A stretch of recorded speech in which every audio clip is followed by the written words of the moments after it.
I'm there for you, baby. Whatever you do, what's good, champ? What's good, y'all?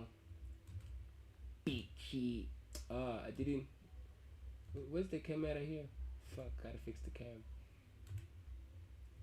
I'll fix it. I'll fix it when I get time. I'll fix it when I get the time. Let's go. Let's restore some pages. Wait, where was I? Post from Fiend. I have a phone then. They're done pretending we're fucked. Youth curse. Because boy does not grow. Because bro can't grow a beard. Is that why I don't fucking with Tom Holland anymore?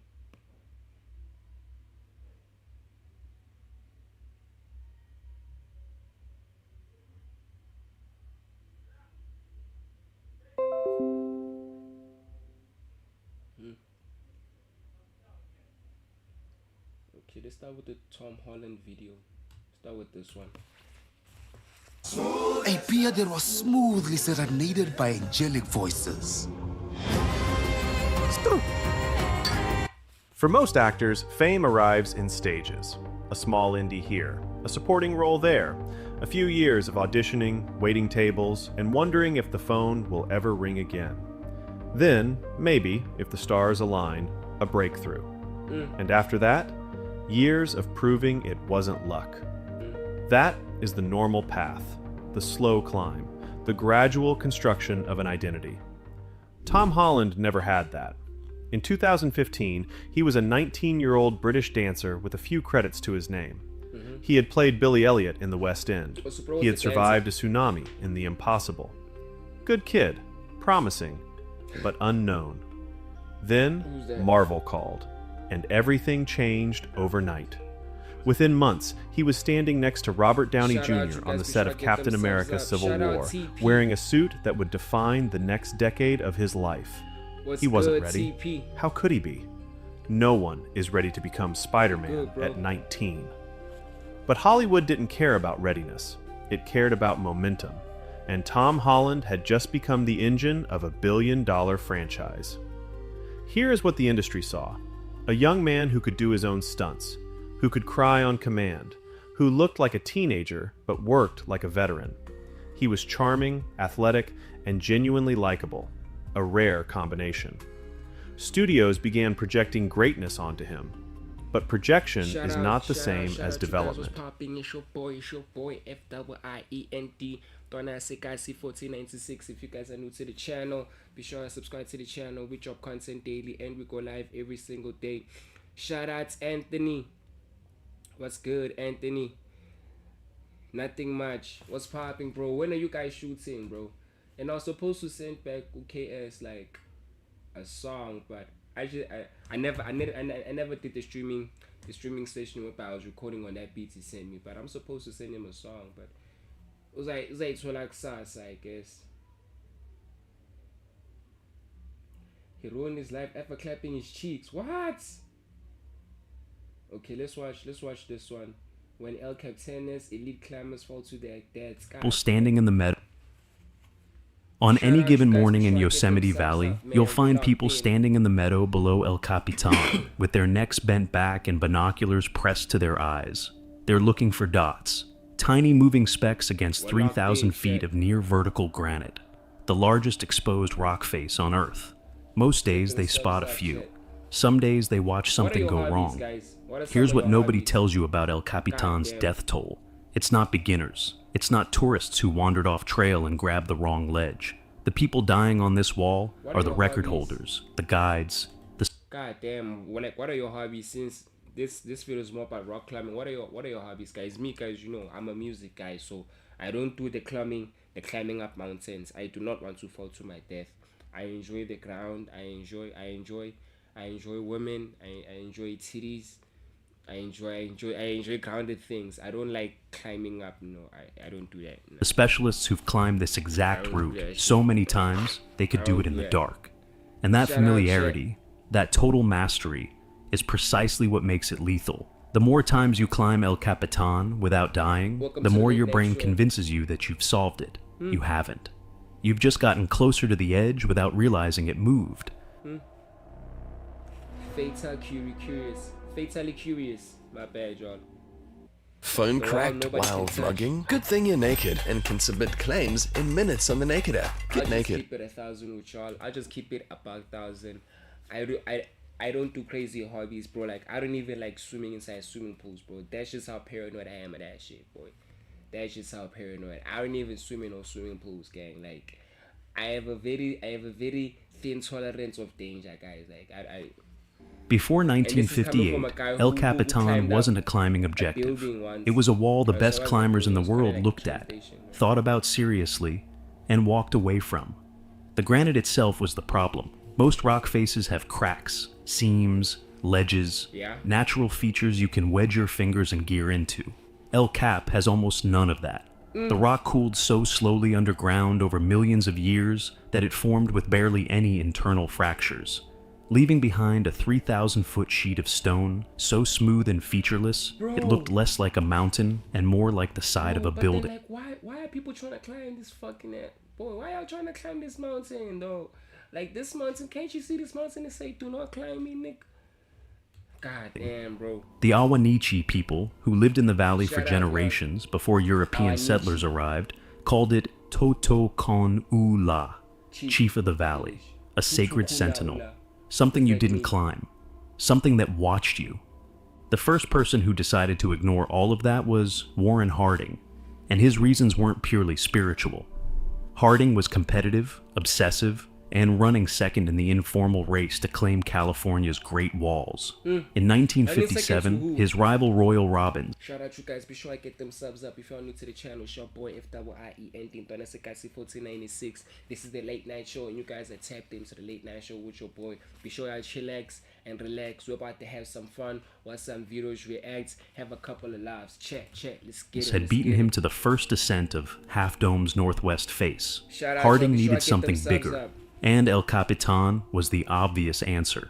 What Harding came Shout up with outs. wasn't exactly elegant. Rob Mick. He used what climbers call siege tactics, Rob Mick. fixing ropes to the base of Shout the out wall sub up so if he y'all could new descend to there. the valley floor whenever he needed Let's food, also light up water, this or a stream, break. guys. Like, what the Then hell? Jumar back up the fixed There's 10 of lines y'all here, and but keep 0 going likes. from where Come he on, left guys. Let's off. like up the stream. Where the granite ran out of features entirely, he drilled bolts directly into the rock face, hammering metal anchors into blank stone to create holds that nature hadn't provided. The climbing community hated it. Bolting felt like cheating, like forcing the wall to cooperate, instead of finding where it would let you through. It took Harding 47 days spread across 18 months, with he multiple cheated. trips back to the valley for So supply. what the fuck, bro? So people are basically saying he cheated just because he chose not to die on the mountain. Come on, bro.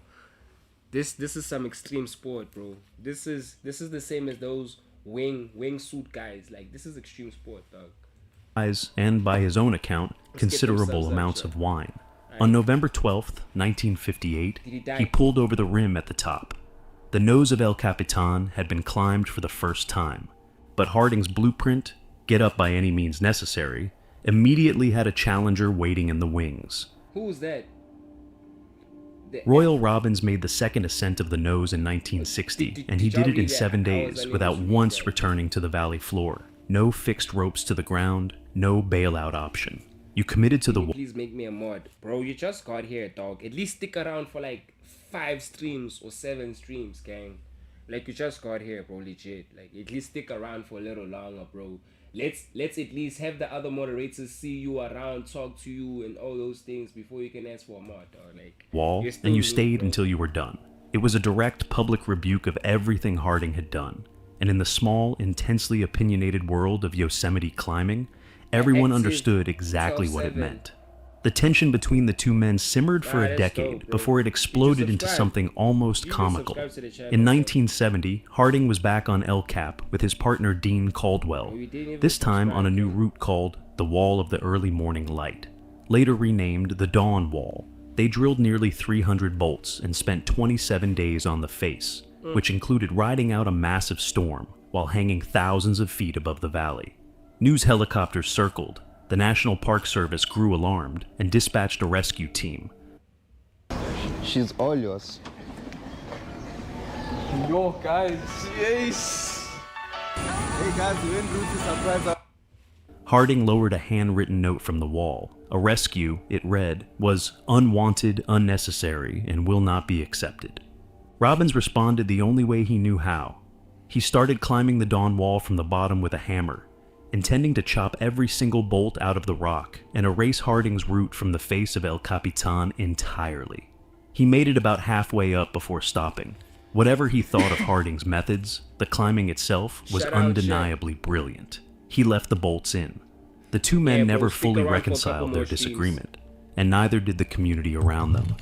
That they war die? between siege tactics and clean climbing, use everything versus take only what the rock offers, never resolved. It just kept shifting into new forms as the wall attracted better and better Yeah, bro, climbers. just The form join it for a took in couple more streams, 1975 was speed.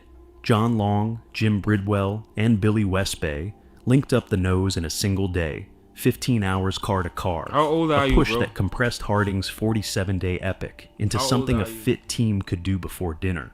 The climbing community Can you guys like hear me while the video is playing? Because some people complain they can't hear me when the video is playing. celebrated it as proof of how far the sport had come. What nobody said out loud was what it actually planted.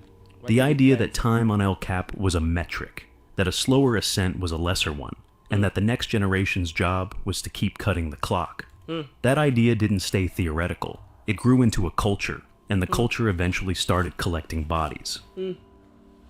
The rise of By the late specialists in speed 1980s, the conversation had shifted from whether El Cap could be climbed to how purely it could be climbed. In 1988, Todd Skinner and Paul Piana spent 30 days on the Salathe Wall, one of El Cap's hardest routes, and completed the first free ascent. No aid gear yanking them upward, no bolts drilled into blank rock as Harding had done. Every single move made on the strength of fingers and feet alone. A wall that had been considered physically impossible 30 years earlier was now a canvas for pure athletic performance. Then Lynn Hill did something that stopped the entire climbing world cold. In 1993, she freed the nose, the same route Harding had siege drilled his way up in 1958, becoming the first person in history to climb it without aid. When she pulled over the top, she looked back at the team below her and said exactly 4 words. "It goes, boys." That was it. No ceremony, no speech. Just the casual announcement that Alright, the wall shout had out been Luke solved. Mick. The question Shout out, stopped bro. being, See you next can you time. get up? And became something else entirely. Bro, How that's fast? insane. That question found its answer in Hans Florine. Through the 1990s and 2000s, Florine became the most decorated speed climber in El Cap history, repeatedly setting and then reclaiming the nose record across 2 decades. The times dropped in a way that felt impossible to track without a graph. 8 hours, then under 5, then under 4, then knocking on the door of 2. Each record required stripping away something from the previous run. Fewer rest stops, a lighter rack, less redundancy in the gear. The technique that made the fastest times possible is called simul-climbing, and it's worth understanding precisely because of what it gives up. In standard climbing, one person moves while the other stays anchored to the wall. In simul-climbing, both climbers move at the same time with no fixed anchor between them. Nobody stops. The rope stays taut, but neither person is protected by a solid point above them. If one climber slips, the load hits the system instantly, and if the single piece of gear between them pulls out of the rock, both climbers fall together. It's not a safety technique, it's a speed technique, and the difference matters. Then came 2017. Alex Honnold free soloed El Capitan, 3,000 feet, no rope, no gear, no But where are partner, the bodies, in though? 3 hours and Where are the 56 minutes. The film Free Solo documented it, won an Oscar, and introduced the wall to an audience that numbered in the hundreds of millions. What that audience saw was a man in complete control of an impossible situation, and what they took from it, reasonably based on what they were shown, was inspiration. What they weren't shown was the full weight of what sat behind those Shout 3 out, hours and 56 minutes. Honnold had spent years memorizing every move on the road. He'd rehearsed the hardest sequences hundreds of times on a rope before he removed it. He hadn't decided to free solo El Cap on a feeling of readiness. He'd engineered a margin of error so small it was essentially zero, then confirmed it with data. Free solo isn't a story about courage. It's a story about a training protocol most professional athletes will never approach, applied to a route most climbers will never attempt. But that's not what the poster says. What the poster says, what every magazine cover and documentary trailer and record announcement are they says, saying? is that El Capitan is a place where the best people do the boldest things and walk away with a story. That framing doesn't lie exactly. It just leaves out the part where the boldness has to be backed by something most people watching will never build. When that gap closes, when the boldness is real but the backing isn't quite there, the wall doesn't adjust. It just takes what it's owed. Victims. That's the culture Wells and Klein were operating inside when they Bro, this stepped shit onto the crazy. Free Blast in June 2018. Not Bro. reckless people, not beginners. Bro, this has to be one of the other dangerous hobbies people like really love doing. Rock climbing, skydiving, base jumping. Bro, like, I'm not doing none of those. Two of the most experienced climbers on that wall, moving fast through a technique with a known safety window, in a world where moving fast had become the baseline expectation. Shout out you guys. What's poppin'? It's your boy FIIENT Ntona Sekasi 1496. If you guys are new to the channel, be sure to subscribe to the channel. We drop content daily and we go live every single day. Welcome to the late night show. Just reacting to a couple of videos, a couple of wild hobbies. Rock climbing is very dangerous, y'all, and I'm not gonna do it. But to everyone who does it, bless up. Hope you don't fall to your death, because that's likely to happen. But in it's another hobby, man. Same thing as what's this? Diving. What did they call it? Cave diving. 12 I mean, I compared won't do thrills those insurance hobbies. clips with hip-hop and fine bed. Never. These are extreme hobbies, guys. I mean, my hobby is making music and women. That's my hobby, guys. And even women are dangerous. So June very 2018. dangerous. Jason Wells and Tim Klein are on the Free Blast, the lower third of the nose, Shout out the first Chet. 1,000 feet of the route, a section both men had climbed so Welcome many to the times show. it had stopped requiring conscious thought. Wells had guided the nose professionally. Klein had logged more big wall days on El Cap than most climbers Shout out accumulate across an entire career. Between them, they had the kind of experience that makes everyone around you feel safer. And bro, have you realized one thing about this whole rock climbing things, bro? There's very few black people who talk.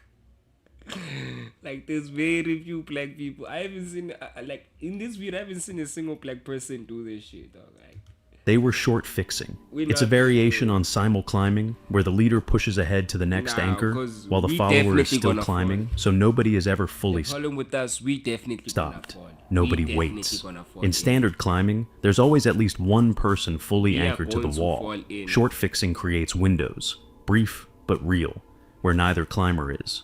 You move through those windows fast enough that under normal circumstances, they close before anything goes wrong. Wells and Klein had moved through them hundreds of times. What the investigation suggests is that one of those windows was still open when someone slipped. Exactly who moved first and what triggered it isn't known. What is known is that when the fall started, the rope connecting them stopped being a safety system and became a mechanism for pulling the second climber off the wall. What? Both men fell. People on the wall above them saw it. People in the meadow with binoculars saw it. The kind of witnesses who understood immediately what the safety system and What happened? is that one of those windows was still open when circumstances they close before anything goes wrong. Yeah? Wells and Klein had moved through them hundreds of times. What the investigation suggests is that one of those windows was still open when someone slipped. Exactly who moved first and what triggered it isn't known. What is known is that when the fall started, the rope connecting them stopped being a safety system and became a mechanism for pulling the second climber off the wall. Both men fell. People on the wall above them saw it. People in the meadow with binoculars saw it. The kind of witnesses who understood immediately what they were looking at. The climbing community's reaction wasn't disbelief at the risk. Everyone in that world understood the margin those two were working in. The shock was that they'd hit the edge of it. Because the edge isn't supposed to find people like Wells and Klein. The edge is supposed to find people who haven't done the work yet. There's a name for what actually happened, and it operates completely independently of skill level. What's that? Expert habituation. When you've climbed the same route 100 times, your brain reclassifies it. It stops filing it under dangerous and starts filing it under familiar. The physical movements become automatic. The decisions that used to require deliberate attention start running in the background. That's efficient. On a 3,000-foot wall, it's also the thing that gets you killed, because the wall doesn't reclassify anything. Every time is the first time as far as the granite is concerned. Wells and Klein were undone by speed culture and the familiarity it breeds. Mason Robeson's death in 2013 didn't involve speed at all, which makes it harder to explain, and in some ways more disturbing. Robeson was 2,300 feet up the Muir Wall, a separate El Cap route, steep and demanding. Not free climbing, not racing anyone, just doing the unglamorous mechanical work that every multi-day big wall ascent requires. Moving the haul bag. All on a wall like El Cap, you don't just climb, you also drag your entire camp up with you. Food, water, sleeping gear, all of it packed into a bag that can weigh close to 100 pounds. Getting that bag up the wall requires building a small mechanical system out of rope and metal hardware at whatever anchor you happen to be hanging from. You rig a pulley, thread the rope through a series of Bro, how the fuck is this shit safe? So you like you're gonna legit sleep on the side of a mountain with nothing but a sleeping bag. Boy, what happens if you fall off? What happens if you fall off, bro? Like, this shit's too risky. carabiners and progress capture devices, load the bag onto the line, and start hauling. The system works by multiplying your pulling force, which means it also multiplies the load on every single connection point every time you heave. When you're fresh at the base, you check every piece twice. When you're 2 days up and haven't slept properly since before you left the valley floor, the check gets faster. The pieces are familiar. You've built this same system dozens of times. Your hands know the sequence. A piece of gear in Robeson's hauling anchor failed. Not his climbing hardware, not his rope. The component in the system he'd built to move dead weight. The anchor gave way and he fell 230 feet before the rope caught him. The force of a 230-foot fall hitting a static rope is unsurvivable. The rope did exactly what it was supposed to do. It just couldn't undo what had already happened. The logistics trap is something El Cap veterans talk about privately, but rarely in public, because it sounds like it undermines the whole endeavor. The climbing is the dangerous part. That's the story.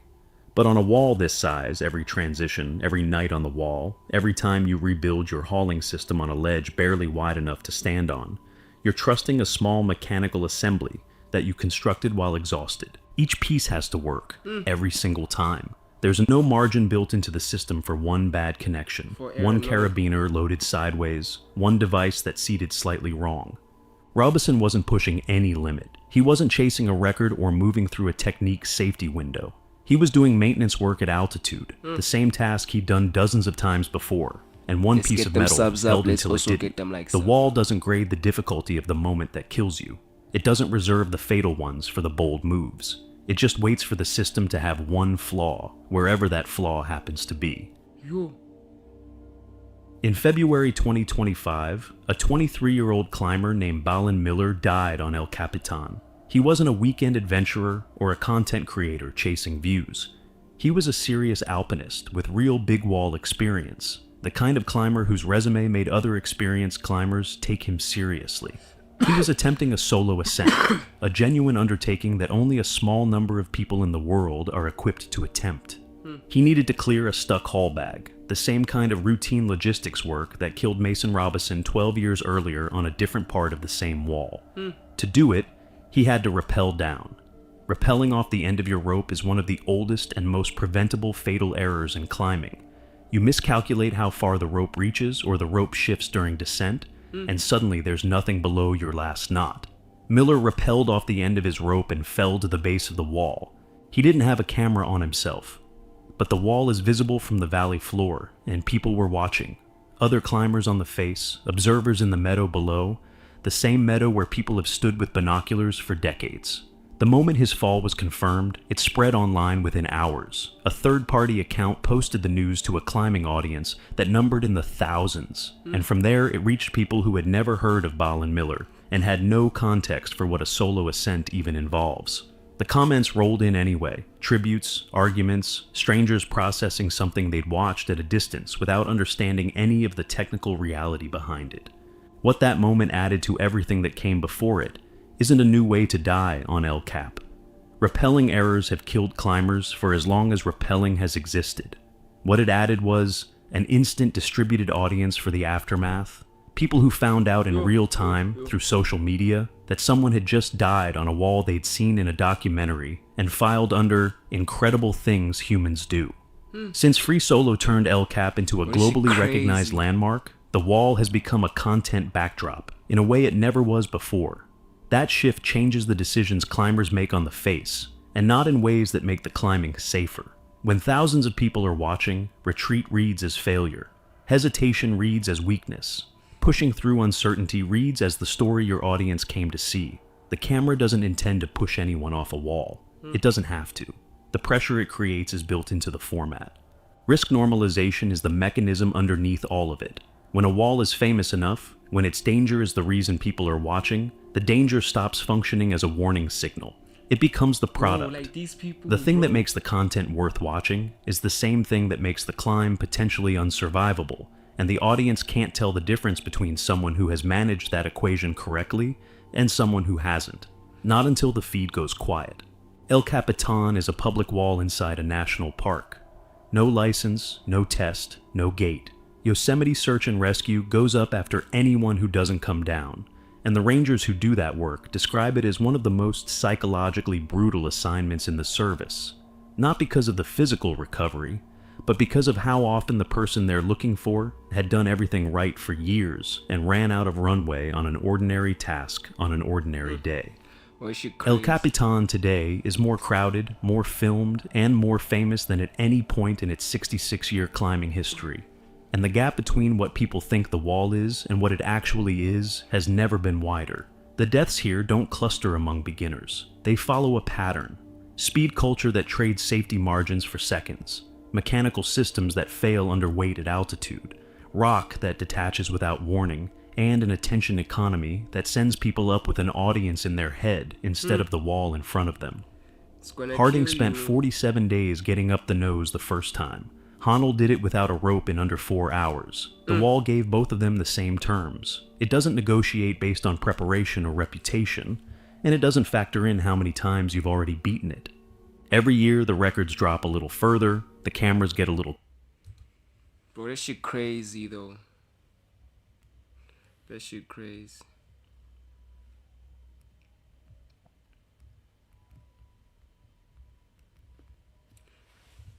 That shit crazy.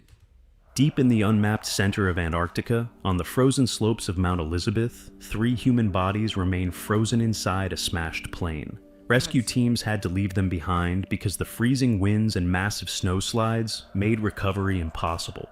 Modern satellite maps cannot even show this mountain clearly, displaying only a blurry white shape. This scary reality proves that our world is not fully open to us. While flatland can always be reached, some mountain peaks are completely locked away by extreme weather, long distances, and dangerous terrain. What's that? In this video, we are going to explore some of the most unreachable mountains in the world.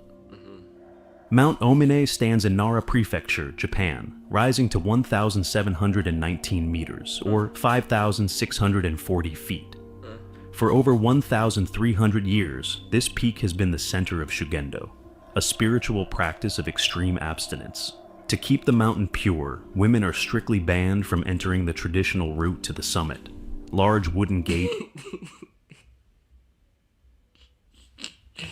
To keep a pure woman are banned from what? Do you know why? Yeah, because women are not that pure, my gang. They're not and that warning pure. signs are placed at the trailheads to block female hikers, forcing them to take long routes around the mountain. An even larger area of exclusion exists in Greece on the Mount Athos Peninsula. The mountain rises to 2,033 meters, with its cliffs hanging over the sea. For over 1,000 years, women have been banned from this entire 130 square mile territory. This rule, called the Avaton, was made in 539 AD by the Byzantine Emperor Justinian. The ban is so strict that even female animals are prohibited, except for female cats, which are kept to catch mice. Even for men, visiting Mount Athos is highly regulated.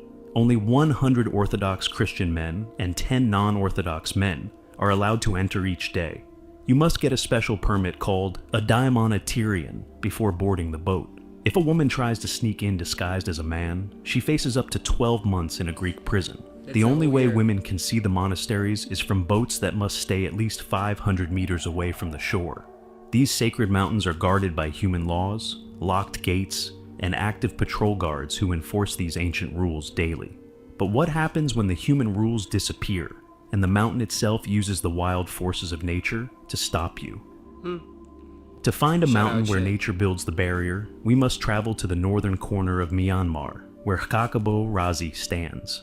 It rises to 5,881 meters, or 19,295 feet, and is the highest peak in Southeast Asia. While the ice climb is hard, the real nightmare is the journey to the base. There are no roads. To reach the bottom, you must walk 130 miles through a steaming, dense jungle. This trek takes 4 weeks in 100-degree heat and 90% humidity. Climbers face thick mud, wild tigers, and over 20 species of venomous snakes. The extreme dangers were shown in August 2014. I'm not coming. If you guys have organized a little mountain retreat, what you call it, Mina Andes, I'm not coming, guys. That's just fucking insane. I'm not coming. When a local Burmese team tried a new route, 2 climbers reached the summit, but their radio batteries died and they went missing.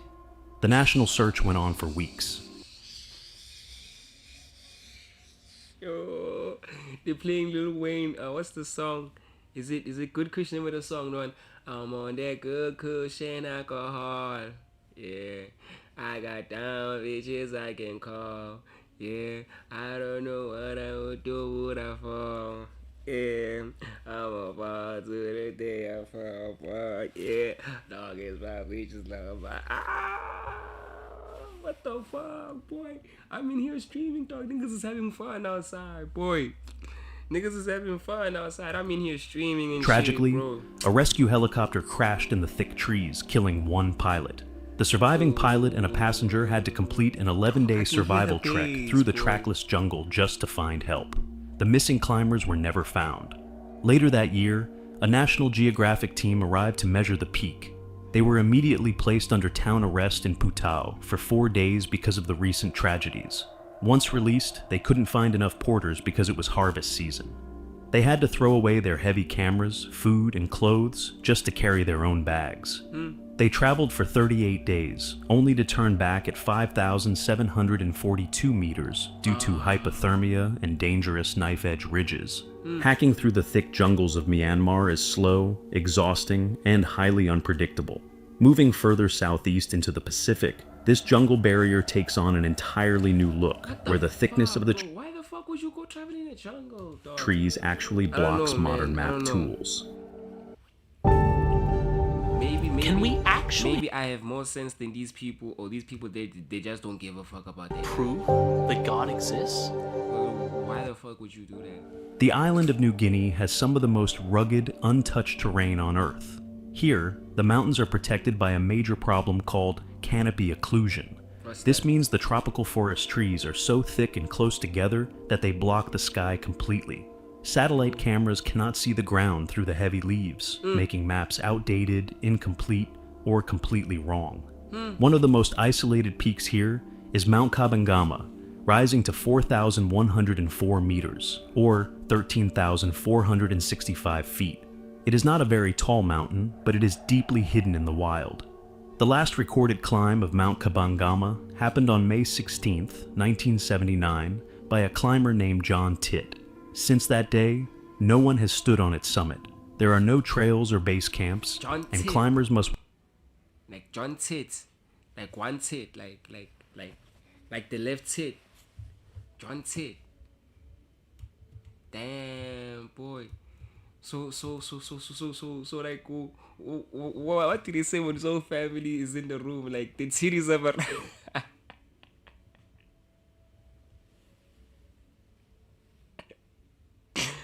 Holy shit, man.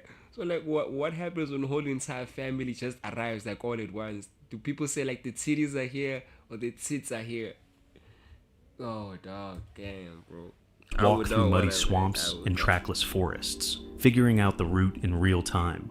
Another incredible example in this range is Mount Boising, standing in the Finisterre Range at 4,155 meters. For decades, this peak was considered the most prominent unclimbed mountain in the world.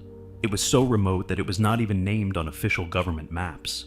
The name only came from local tribes. The first successful climb of Mount Boising did not happen until June 25, 2014, when a team of 5 spent years preparing and weeks hacking through the jungle just to reach the base. They reported that the summit was a very sharp, short ridge with vertical drops on both sides. Hacking through the thick jungles of New Guinea is slow, muddy, and exhausting. While thick jungle presents a flat barrier of mud and trees, high mountain ranges present giant walls of ice that stop people from climbing up. In the Batura Mustag sub-range of the Karakoram Mountains in Pakistan, there is a giant peak called Muchu Chehish. It rises to 7,453 meters, or 24,452 feet. For many years, this was famous as the highest accessible unclimbed mountain on Earth. Muchu Chehish is incredibly difficult to reach because it lacks any well-defined ridges of its own. The north side is a deadly wall of falling glacial ice, forcing climbers to travel west and climb over the ridge of another mountain, Batura 6 first. It is a confusing place where you must climb multiple peaks to reach the main summit. The mountain had a long list of failures. Czech teams tried in 2020, 2021, and 2023, but were stopped by terrible storms and waist-deep loose snow. But on July 5th, 2024, on any given morning in Yosemite Valley, you'll find people. I got some down bitches I can fall.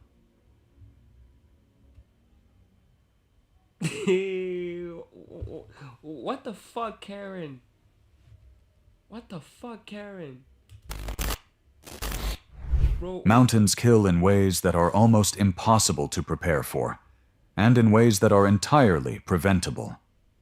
Sometimes the danger is objective. A block of granite the size of a refrigerator. A snow...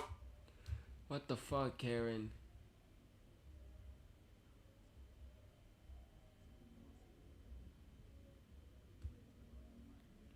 By who?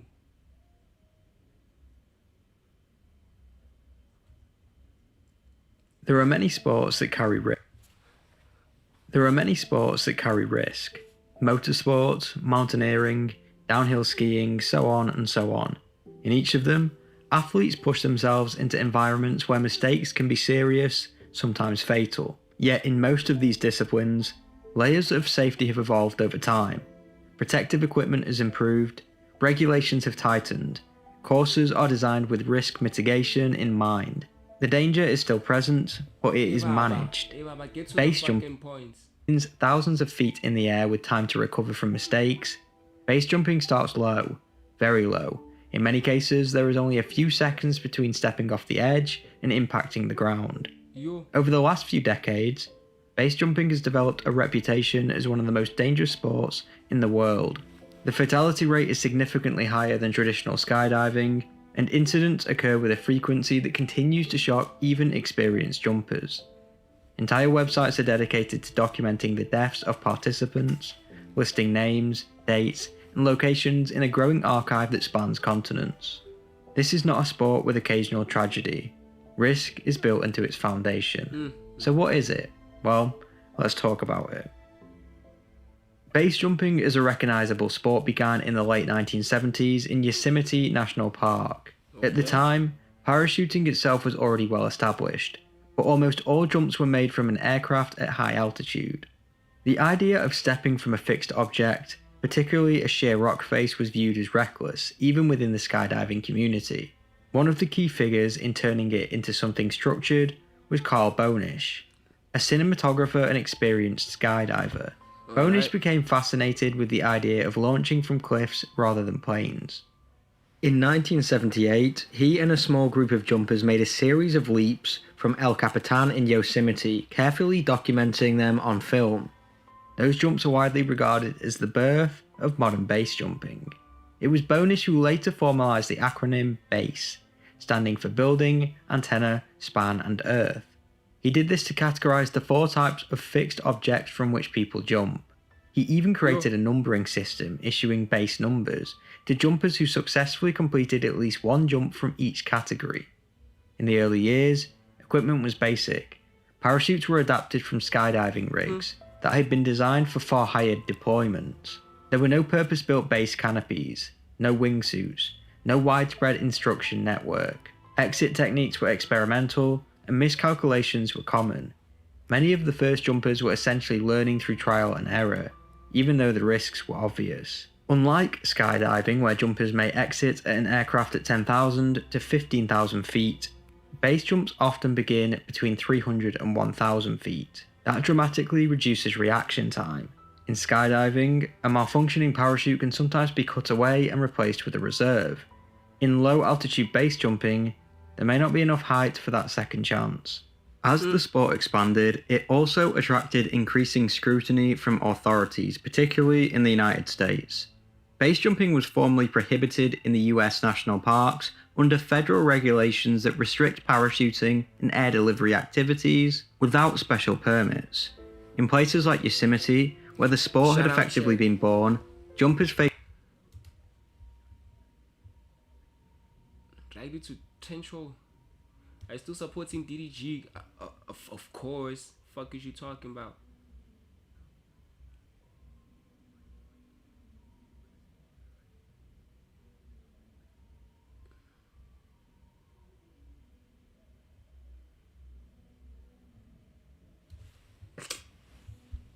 Mr. Beast is not gonna fall off, guys. That guy has millions of views.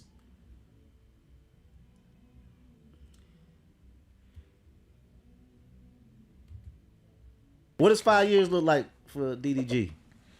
5 years, I don't know, bro, cause we was having an in-depth conversation about what does everything look like in 5 years, and now I'm in a whole different mind frame. Like, wow, what does 5 years look like? Shout out, Chet.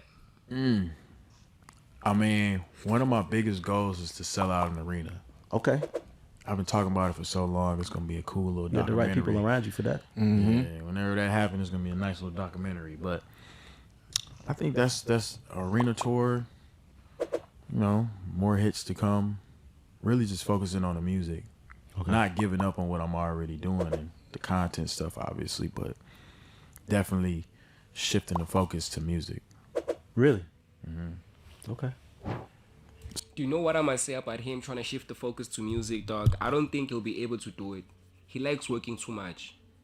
Like, DDG just likes working too damn much. Like, he's in love with it. Like, it's the same thing as, like, someone like me, but, like, I'm more in, like, a growth space, so I can't afford to, like, not work. I can't afford to have a day off or what. But for him, bro, it's like, he's just a workaholic, bro. And for him to stop working on a content, he did say that, like, the issue that he had a couple of years ago with the music was that the music was not moving too fast because he's signed to a label, right? So he has to submit the song, producers, lawyers, what. So it takes longer for him to release a song because he's signed. But with the content, he can just take out the content. So for him to stop doing the content for the music, it's going to be a very hard change for him because he's not used to just chilling and smoking weed. He's just not used to it.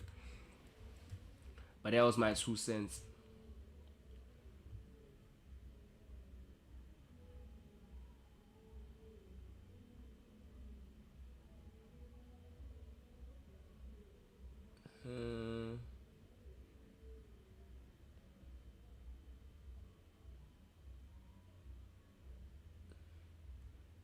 A prisoner escaped the world's deadliest prison hidden deep inside the Caribbean. 1944 during... There's a serial killer on the loose. I'm gonna wipe that smile off your face! The movie begins in 1944 during World War II, when a German soldier... Oh, it's a movie. I think I've watched this video before. Sex Village. Ha. Hey, play a video. Where's that video? Ha, where's that video? Ha.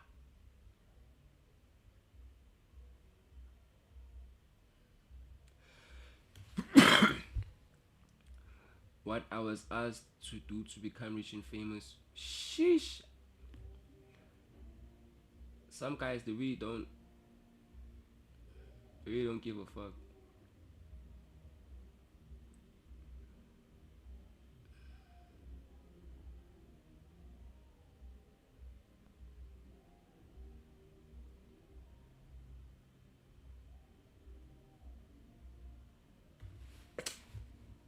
What is this bitch doing? Why is she standing on the ledge? Top 6 deaths at Niagara Falls. Bro, what the fuck is this bitch doing? This is Niagara Falls. If you've never been there, it's an awe-inspiring force of nature that captivates millions of tourists every single year. But underneath its overwhelming beauty lies a dark history that's honestly confusing to me. Imagine standing at the edge, the deafening roar of water swallowing every other sound, the mist chilling your skin. Now take one step closer, deliberately. You can feel the pull of gravity, wanting to suck you in. Over the years, daredevils and thrill-seekers chose to fight this relentless cascade, and not all lived to tell the tale. These are their stories. As always, viewer discretion is advised. Let's start with the incredible story of Charles Stevens. Charles was not your average man. He was a 58-year-old barber from Bristol, England, with a daring spirit that the normal routines of everyday life couldn't contain. Yeah? Can you imagine leaving behind the comfort of your job to fly across the world and face one of the most powerful natural wonders on Earth? That's exactly what Charles decided to do. In the early 1900s, Niagara Falls had become a Bro, it sounds like this guy had a death wish. I mean, quitting your job, I mean, like, I've quit my job, but this guy sounds like he has a death wish, dog. Like you're not gonna hear all of a sudden Finn quits his job and went to the swimming pool. Fuck no. Fuck no. For thrill seekers and daredevils looking to make a name for themselves. The challenge here was extremely dangerous but simple. Go over the falls in a barrel and survive. Yes, I did say barrel. I'm not really sure who came up with that idea in the first place, but somehow it became an almost normal stunt for people to try. Although it certainly didn't hurt, this stunt wasn't just for the adrenaline rush, but also for the fame and fortune successfully pulling it off brought. Shout out, The idea of barrel stunting involved making a specially designed barrel that could withstand the immense crushing force of the falls. These barrels, which often came in different sizes and shapes, were reinforced with materials like steel and wood, and sometimes even padded to protect the person inside. On July 11th, 1920, Charles stood on the banks of the Niagara River with his custom-made barrel. It was an oak barrel reinforced with steel hoops, and inside, he had included an anvil weighing around 100 pounds at the bottom. The anvil was meant to keep the barrel upright as it fell over the falls, much like the way the ballast of a ship stabilizes its structure in rough waters. Just think about that for a moment. A heavy anvil inside the barrel with you as you go over a 167-foot drop. It takes a special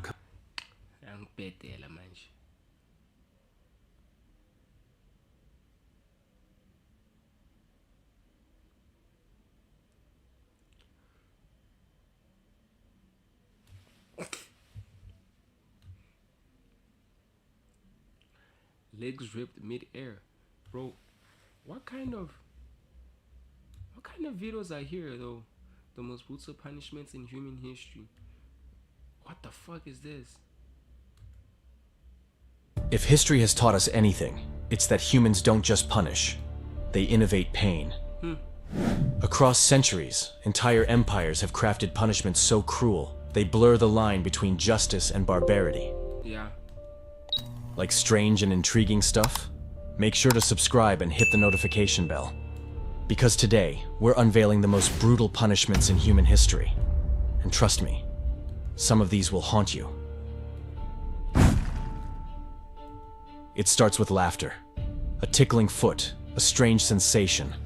And then, the horror creeps in. According to historical accounts, in ancient Rome, there existed a punishment so deceptively gentle it bordered on mockery. The goat tickling method. The condemned would have their feet soaked in a brine, salt water, carefully prepared. Then, a goat was brought in. At first, its coarse tongue licking away at the salted soles was funny, ridiculous, maybe even humorous. But as the licks continued and nerves began to fray, the sensation shifted. The mind, confused by the mix of pain and tickle, couldn't process it. It became unbearable. The salt inflamed the skin. The repetition... Oh my god, bro. The mind's like, what the fuck is happening? ...broke the will. And soon, the prisoner wasn't laughing. They were pleading for it to stop. Some historians debate its frequency. but Roman sources do mention punishments of infamia meant to disgrace rather than dismember. The goats simply made sure you'd never forget. Imagine falling into darkness and never hitting bottom, at least not one you can escape. The oubliette, from the French oublier, meaning to forget, wasn't a dungeon. It was a sentence to silence. Used in medieval Europe, beneath castles and fortresses, it was little more than a vertical shaft carved into stone. No stairs, no door, just a trapdoor above, and nothing below. Once inside, you could barely move, the walls pressed in, barely space to shift your weight. No light, no air, no food, no water. And as time dragged on, the real punishment began. The filth, no sanitation. The oubliette festered with vermin. The air turned sour, and hope became a hallucination. No execution, but far worse sentence. Thirst, hunger, disease, madness. Historically documented in places like France and England, these pits weren't built to hold you. They were built to make the world forget you ever existed. What? The worst part? It worked. They forgot you. Though largely a dramatic 18th century fabrication designed to look medieval, the terrifying concept of the Iron Maiden, a towering iron cabinet shaped like a woman, was designed to wound deliberately. Inside, rows of sharpened metal spikes lined the interior. Not long enough to be fatal, just long enough to wound and torment. When the door shut, it didn't slam. It closed with force, each spike pressed into place. Some say it was a myth, exaggerated by imagination.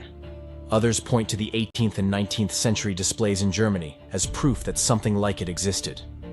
Whether used as an actual instrument or a terrifying deterrent, one thing is certain. Its design was no accident. Every angle, every spike, carefully positioned, not to kill quickly, but to punish slowly, spiritually, physically, and psychologically. They were intelligent and majestic, but unfortunately became instruments of brutal punishment when they were exploited for executions. In parts of South Asia and Southeast Asia, particularly India, Sri Lanka, and the Kingdom of Siam, elephants were used in formal punishments, often under royal or military authority.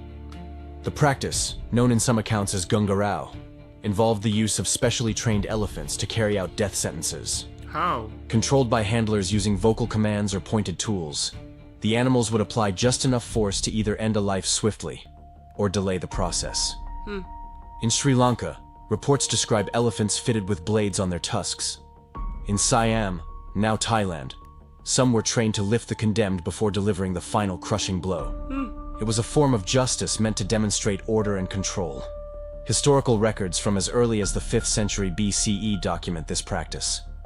It wasn't chaos, it was ceremonial, and it left a lasting impression long after the footprints had faded. Hanging in cages, sometimes called gibbeting, was a punishment used across medieval Europe and into colonial times. The method was simple. The condemned was locked inside a metal cage and suspended from a wooden gallows in a public space. The intent, not just execution, but exposure. No shelter, no privacy, only open sky and open eyes. The cages were often too small to sit or lie down.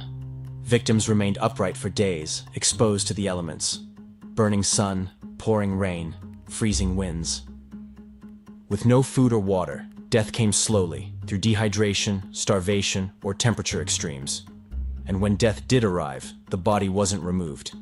It stayed, sometimes for weeks, a grim warning to every passerby.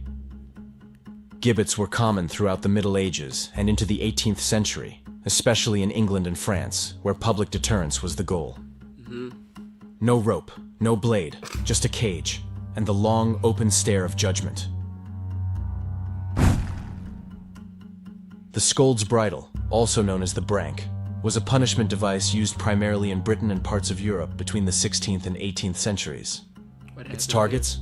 Usually women accused of gossiping, arguing, or being disrespectful. The device looked like a metal mask or cage, placed over the head and locked at the back. Inside was the true cruelty. A flat metal plate, sometimes spiked, designed to silence the wearer. Speaking became impossible. Swallowing was difficult. Silence was survival. Some versions featured bells on top, ringing with every move, calling attention to the wearer.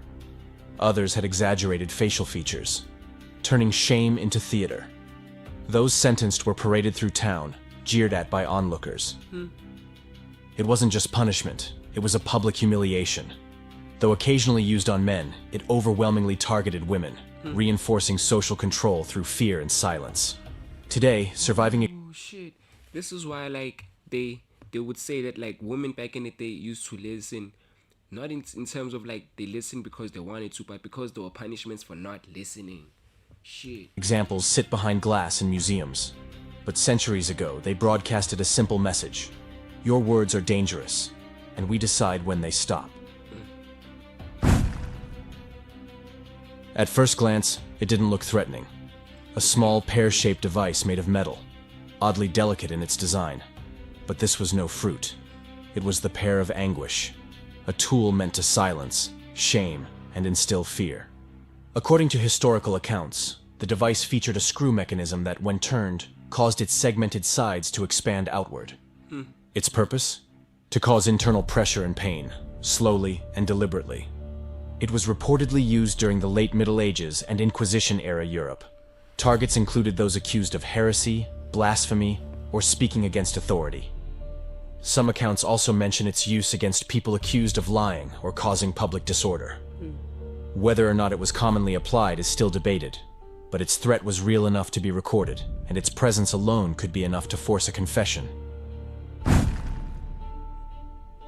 Immurement, the act of sealing someone inside a wall or enclosed space, was used as a form of punishment across parts of medieval Europe and the ancient world.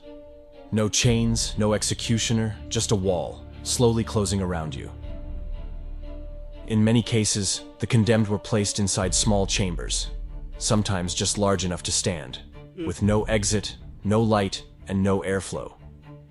Some were deliberately built into castles, monasteries, or city walls. Historical records link immurement to both religious and secular punishments. In some accounts, it was used for nuns who broke vows of chastity. In others, for traitors or enemies of the state. Once sealed in, the victims faced a slow and disorienting end, marked by isolation, thirst, and psychological collapse. There were no screams loud enough to pass through stone, only the memory that someone was still in there, waiting. It didn't break bones, but it shattered the mind, one drop at a time. Chinese water torture was a psychological method designed to inflict suffering without leaving visible scars. The technique involved restraining the person, often lying flat or seated, and letting a single drop of water fall at timed intervals onto the same spot on the forehead. That's it, just water. At first, it felt like nothing. I know A this cold one. tap, a minor irritation. But after a while, it's like once your body starts anticipating the drop, bro. But over hours, or days, the rhythm turned unbearable. The brain began to anticipate the next drop with mounting anxiety, unable to escape, unable to adapt. Sleep became impossible. Time blurred. And eventually, the person psychologically broke. Although the origin is debated, the method was referenced in European writings from the 16th century, often attributed to ancient China, though concrete evidence of its use there is limited. True or not, the concept struck a nerve, because it proved one thing. Sometimes the quietest tortures scream the loudest. It wasn't made for sitting. It was made to punish, slowly and completely. The iron chair, used in parts of Europe for centuries, was a torture device covered with hundreds of sharp metal spikes. The seat, the backrest, the armrests, even the footrest, all bristled with cold, unrelenting points. A person would be forced to sit down, carefully, then strapped in, not to prevent escape, but to guarantee stillness. In some versions, a stove or fire was placed beneath the chair, heating the metal until it glowed. Victims endured not only the pressure of the spikes, but also the torment of heat rising beneath them.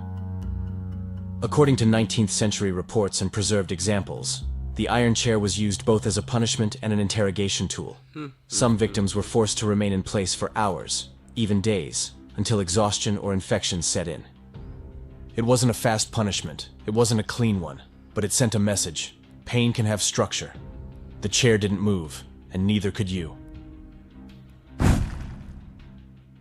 Poenacule, Latin for punishment of the sack, was Rome's response to one of the gravest crimes imaginable. Parricide, the act of killing one's own parent. The sentence was more than execution. It was a ritual, meant to erase the person not just from life, but from memory.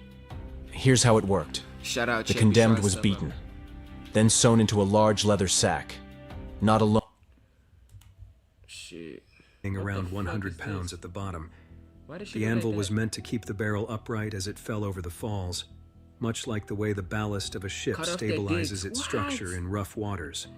Nigga, Just think what? about that What for a the fuck moment. do we cut off A their heavy dicks? anvil inside the barrel with you as you go over a 167-foot drop. It takes a special kind of man to even think of attempting this. And Charles Stevens was that special. Bro, what the fuck? I did he killed do? my celly. That's the only way I was going to be able to get back into court, to do something like that. The footage you are about to see are taken from some of the worst prisons in the world. From a Rwandan prison where inmates feed on the flesh of other prisoners just to I think survive. I've watched this Barrel video upright before. as it fell over the falls. Nah, we can't watch it. Much I've like already the way the tapped into ballast that of a video ship before. stabilizes its structure in rough waters. Just think about that for a moment.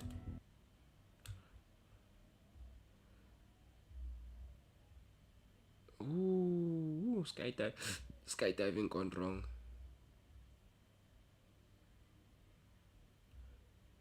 What the fuck happened here? There are moments that don't scare you while you're watching them, but once the screen goes dark, they start replaying in your mind. You can't quite explain why, only that something wasn't meant to be seen, yet the camera noticed it before you did. If you want to keep confronting unsettling images like these, subscribe to the channel and turn on notifications. If you only watch the first few seconds, there's no reason to stop. But the longer you watch, the more the sense of unease grows, until you realize that somewhere in this video, a human being died in front of your eyes, and you can't pinpoint the exact moment it happened. The longer you watch, if you want to keep confronting unsettling images like these, subscribe to the channel and turn on notifications. If you only watch the first few seconds, there's no reason to stop. But the longer you watch, the more the sense of unease grows, until you realize that somewhere in this video, a human being died in front of your eyes, and you can't pinpoint the exact moment it happened. On March 5th, 2014, Jacob moves closer to the swirling water with the focus of someone deeply familiar with the river. He adjusts the camera, gives instructions on framing and focus, speaks calmly, as if this were just another ordinary recording.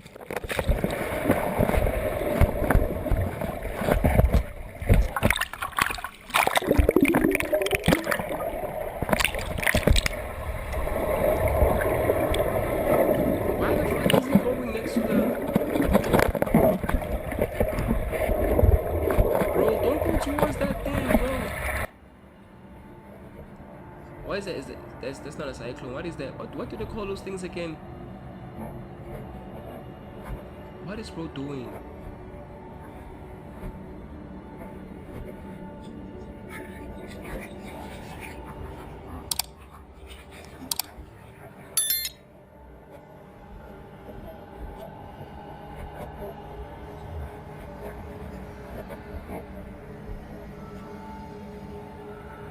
Yo, this shit's getting big, almost.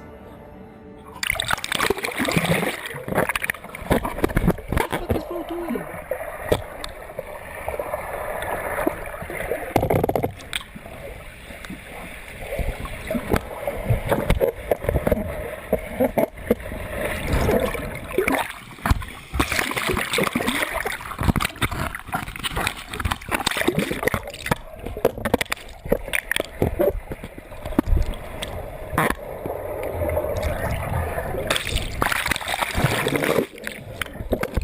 But the water doesn't stay the same. It changes rhythm. It becomes deeper, heavier, and it gives no warning. The final words heard in the video remain calm, right up until everything begins to slip out of control. What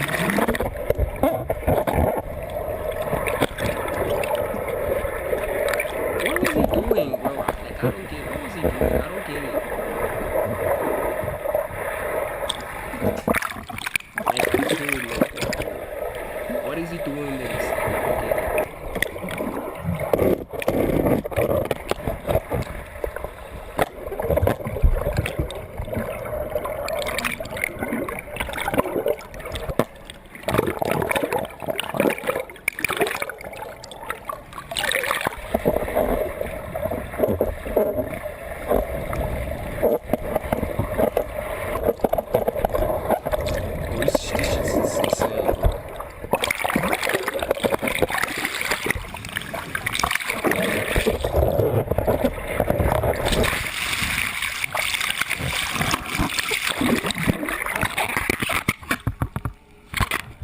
This is not a video that glorifies risk. No one ever knows which moment will be the last. Only the camera keeps recording.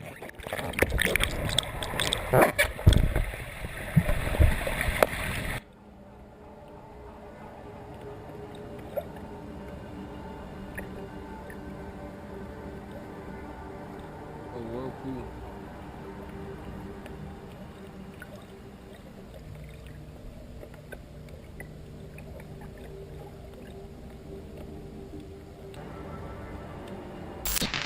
Lake of the Ozarks on the 24th of August, No one ever knows which moment will be the last. Only the camera keeps recording.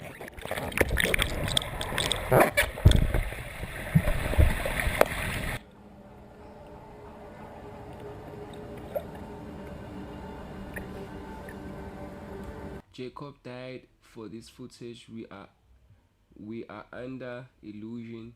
This is not dangerous. Mother Nature should be respected.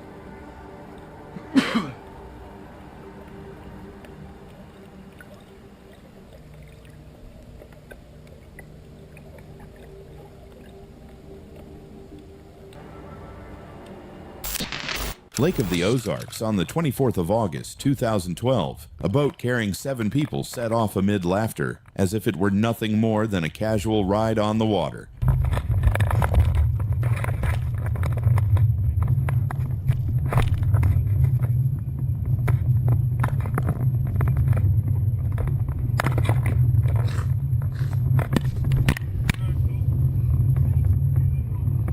Is this whereby like the water just like stuns everyone?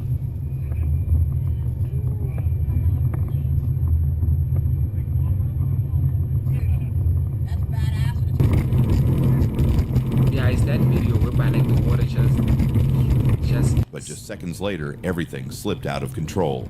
Bodies had no time to react.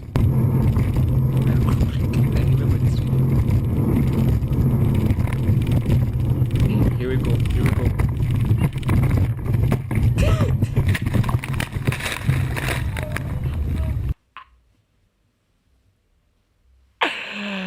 Yo, my God. This guy got thrown off like a freaking rag doll, bro. But just seconds later, everything slipped out of Like a control. rag doll. Bodies had no time to react. Look at him. Look at this guy right here.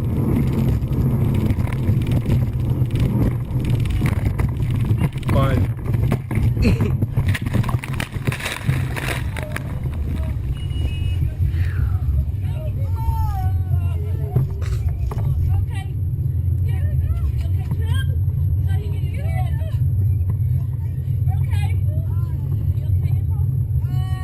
A few careless seconds turned into real injuries. 5 people were hospitalized with multiple broken bones.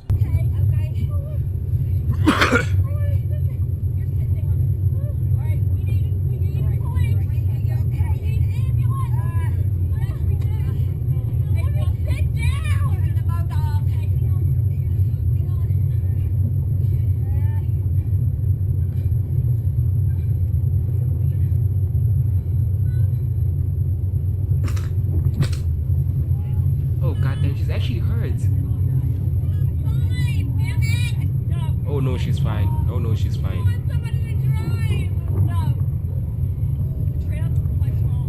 to this guy, bro.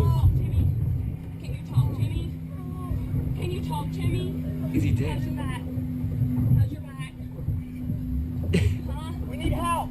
We need help. Call for help. Are you alright? Oh, bro got thrown Missouri off, like- State Police later called it a chilling warning. On the water, it isn't speed, it's complacency that makes accidents happen so fast. Like a rag doll.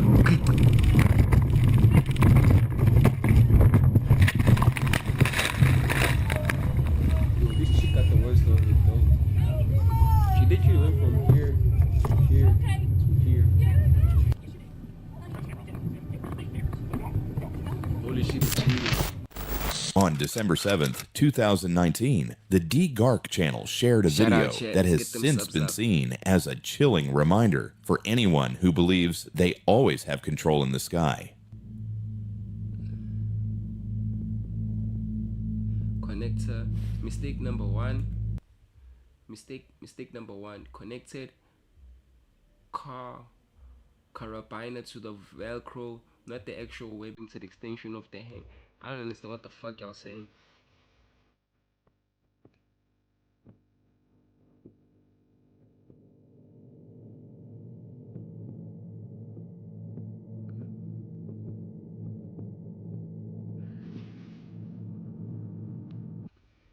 Didn't catch that it was through the Velcro and not webbing while checking it.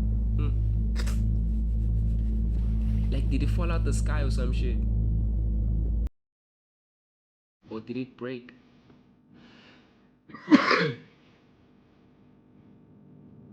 I'm guessing it survived though.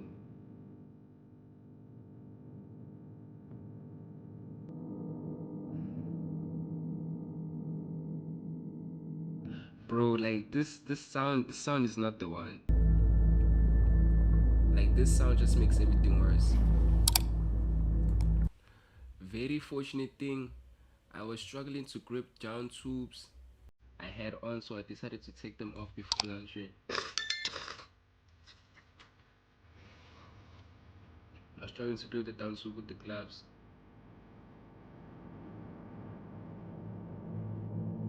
This guy's in a rush, bro.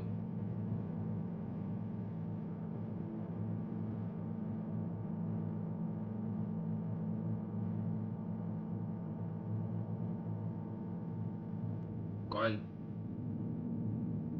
The Velcro did immediately let loose upon launching.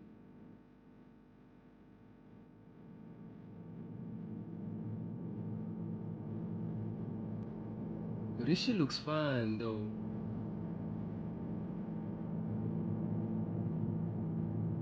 Yo, this shit looks fun, I won't lie. So what snapped? Like, did this thing snap? Well, I guess we're about to find out then.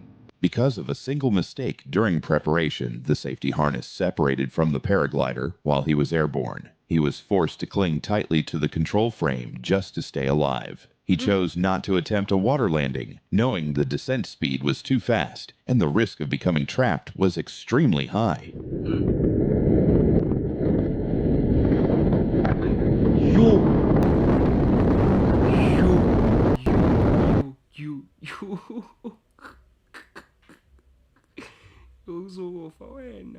And the risk of becoming trapped was extremely high.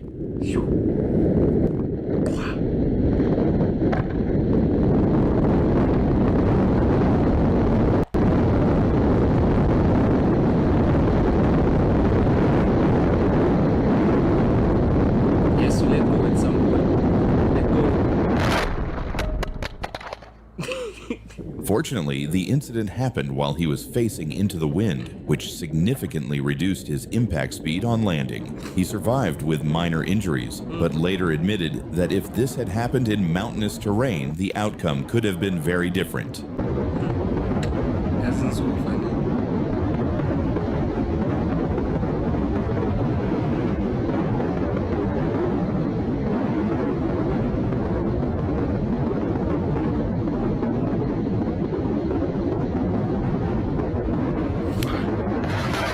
You could have just let go, bro.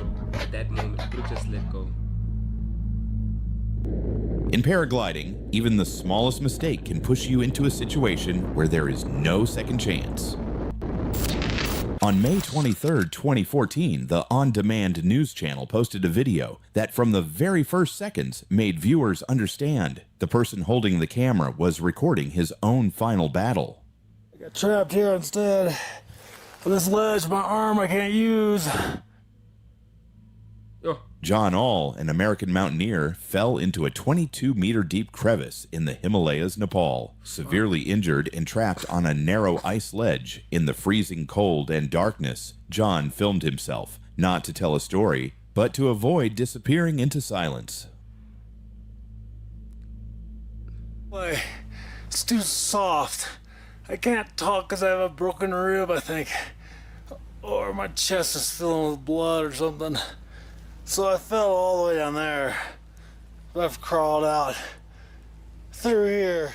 Armed only with an ice axe, he crawled inch by inch to escape and trudged back to his tent, exhausted.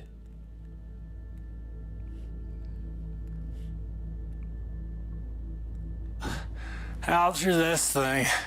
Hopefully I can get out. Oh, I hurt bad. But I gotta get out. There are limits that humans only realize after they have overcome them. I just gotta go a little further.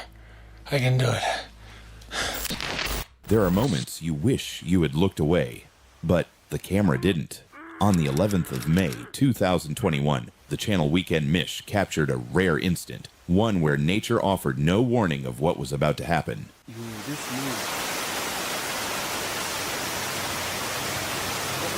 What is he doing, bro?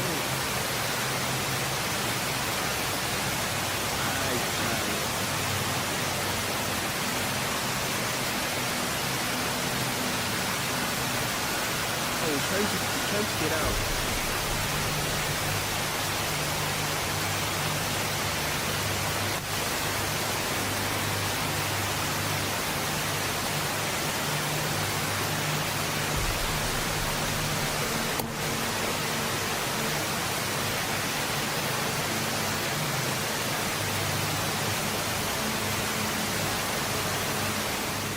No sound, no time to react. Only the roar of falling water and the frozen shock that comes when everything is already over. And some images linger long after the video stops.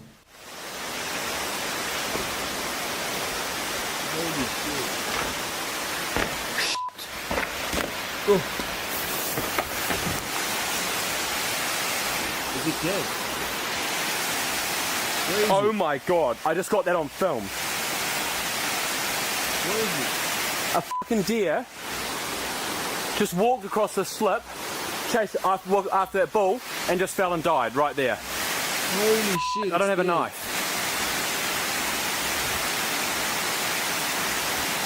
Oh my god. There's the bull. What just happened? And the clag's clearing, so I better get back to the boys.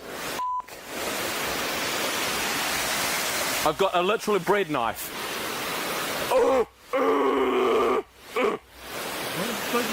She just fell and died right there. Oh my. On April 22nd, 2019, the Michael Broussard channel uploaded a video with no warning and no clear signs. Just a moment where everything begins to slip out of control in silence.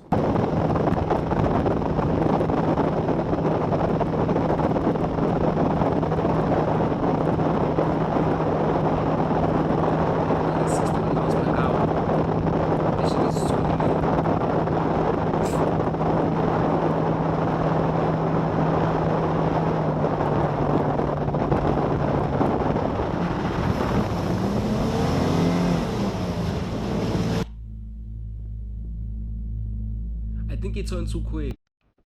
Nah, I think it just turned too quick.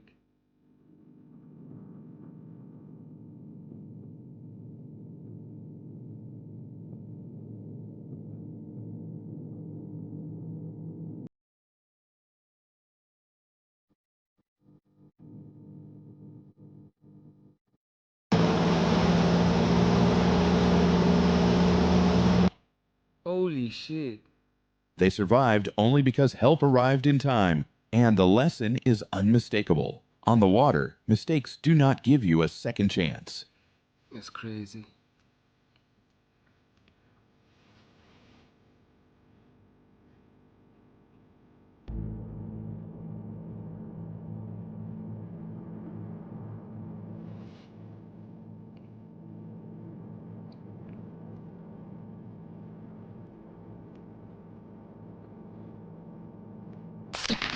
On the 21st of December 2018, during a rescue operation, the response team was pulled deep into a field of whitewater, where direction nearly disappears and every reaction slows.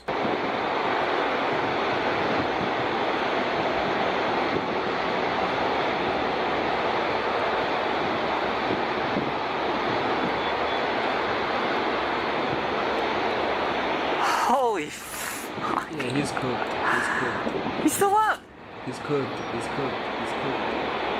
He's cooked. Woo! That was sick. He wasn't cooked.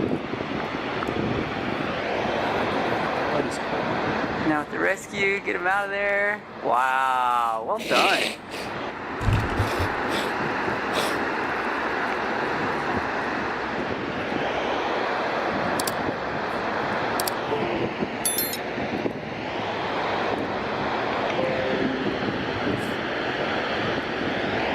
Jeez, how are you gonna navigate this one?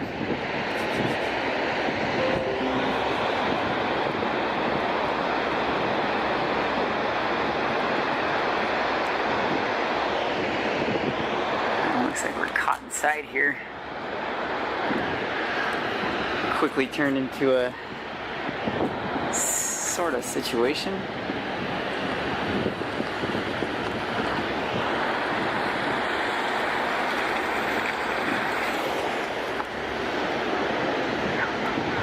What you gonna do? Custom-made barrel. It was an oak barrel reinforced with steel hoops, and inside, he had included an anvil weighing around 100 pounds at the bottom. Fuck, he actually said that. You found everything. Base jumping is one of the most dangerous extreme sports in the world. One tiny mistake can cost you your life in an instant. These are the most disturbing base jump accidents that were caught on camera, and each case gets considerably worse. Oh my god. It's April 23rd, 2013, Italy. What you see is the camera footage of Matthew Go. He is about to jump off a cliff at Lake Garda. Matthew is no beginner trying out his luck though. He's done this type of stunt 180 times before, with another 700 skydives on top of it, all within the time span of 3 years. He knows the risks, but also the process. Before actually jumping, he says one quick goodbye to his friend, and then steps off of the cliff.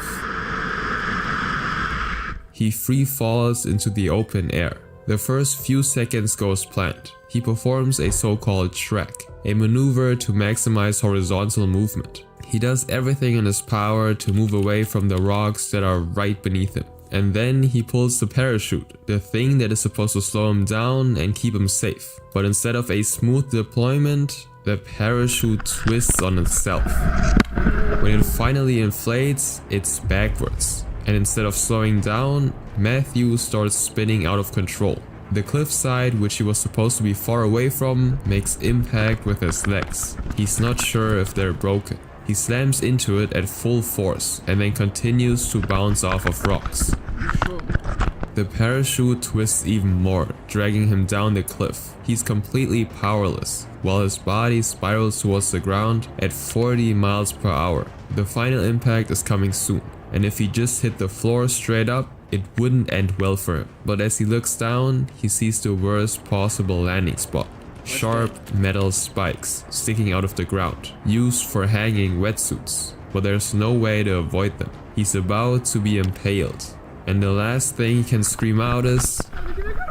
One of the spikes hits him directly in the head, knocking it clean off, but it only brushes his actual face, and immediately after, he crashes onto the sand. In the video, there's a cut, and you can see... Bruh. Sure. his friend coming to check up on him. Right. I'm gonna cut you away. And fortunately, Matthew, although injured, is conscious and alive. Medical teams also shortly arrive after and bring him to a nearby hospital. He's one of the lucky few who managed to survive a failed base jump. Jan Davis, however, didn't get away with just a few minor injuries. She's got problems, man. Base jumping, due to its highly dangerous nature, has been illegal in the Yosemite National Park, located in California, since 1980. But for years, base jumpers fought back, arguing that with the right equipment, it's no more dangerous than rock climbing. They're unjustified. Lose all this equipment. Yes. Yes. Is it worth it? Absolutely.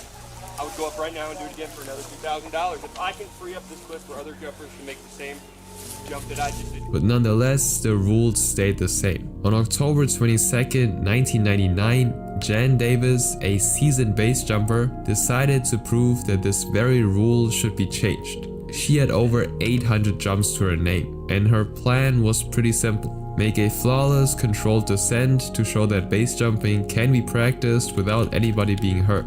And that type of protest might get the news involved and eventually change the rules. Unfortunately, her actions proved the very opposite. 9. Did she die? 8, 7, 6. The video was recorded by her husband of 15 years, and you can clearly see Jan wearing a black and white jumper to make fun of the rules that were supposed to just protect her. And after counting down, she jumps from the El Capitan, a massive 3,000-foot rock face in Yosemite. For the first few seconds, it's perfect. You can hear people celebrating, and she falls gracefully, controlled, and precise.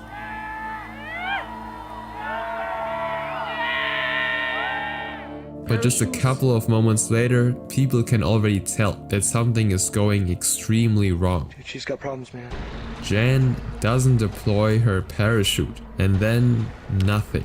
Her parachute never opens, and she falls straight down. The cliffside rushes past her at 120 miles per hour. Dude, she's got big chewing in. What the f***? 10 seconds after stepping off the edge, she slams into the rocks at full force. The impact is instant and fatal. Her husband then lowers the camera in grief. Oh my god. The actual reason for this fatal accident really surprised me, considering the fact that she's had over 800 jumps in her lifetime. She wore a cheap parachute that was borrowed from somebody else, because she wanted to prevent her own equipment from being confiscated after the jump. Jan, however, didn't make sure that the cord to deploy the parachute was in the same place as her own one. So the entire time when she was descending, she was desperately trying to find the cord that was on the legs and not on the back. According to the book Ranger Confidential, a local park ranger who was a part of the cleanup crew first heard a very loud explosion. Upon arrival, the ranger thought that it wasn't too bad. She just saw blonde hair. But that was until she went deeper, and all of them started seeing pink goo everywhere, between the trees and on the ground. The only thing that was still recognizable were the legs, that were intact due to the spandex suit. This next person wanted to film a documentary about the dangers of base jumping, but he ended up becoming the very thing he wanted to talk about.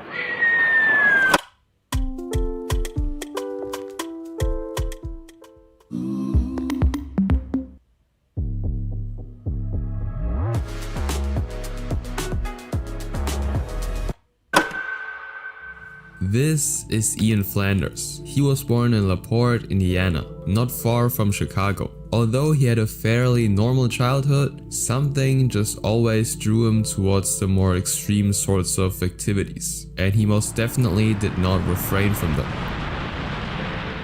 On his Instagram, you can see countless videos of him mountaineering, skydiving, base jumping, and wingsuit flying. His passion grew so much that he eventually even gave up his day job to travel the world as an extreme athlete. And over the years, Ian became somewhat of a celebrity in his own little bubble. He was the first person to ever ride down a mountain bike far beyond its intended purpose. What the fuck, bro? He rode it off a 400-foot cliff in Moab, Utah, with his friend and adopted brother, Matt Blank. As you can tell, they rode their bikes straight off the edge of a cliff, deployed parachutes mid-air, and then cut them away just seconds before landing. And then they just cycled away like it's nothing. Matt explained their passion for these activities by saying, "For us, it's not a choice. It's like breathing air." But these stunts would also be the very thing taking Ian's life just 1 year later. Ian Flanders died in a parachute accident in eastern Turkey. It's July 22nd, 2015. Ian is in Turkey for the first time. At least he died doing what he loved. At least he died doing what he loved. You know what I'm saying, man? Shout out, He's there to attend the country's first base jumping festival. And his first jump from the dark canyon is successful. He safely lands in the Karasu River.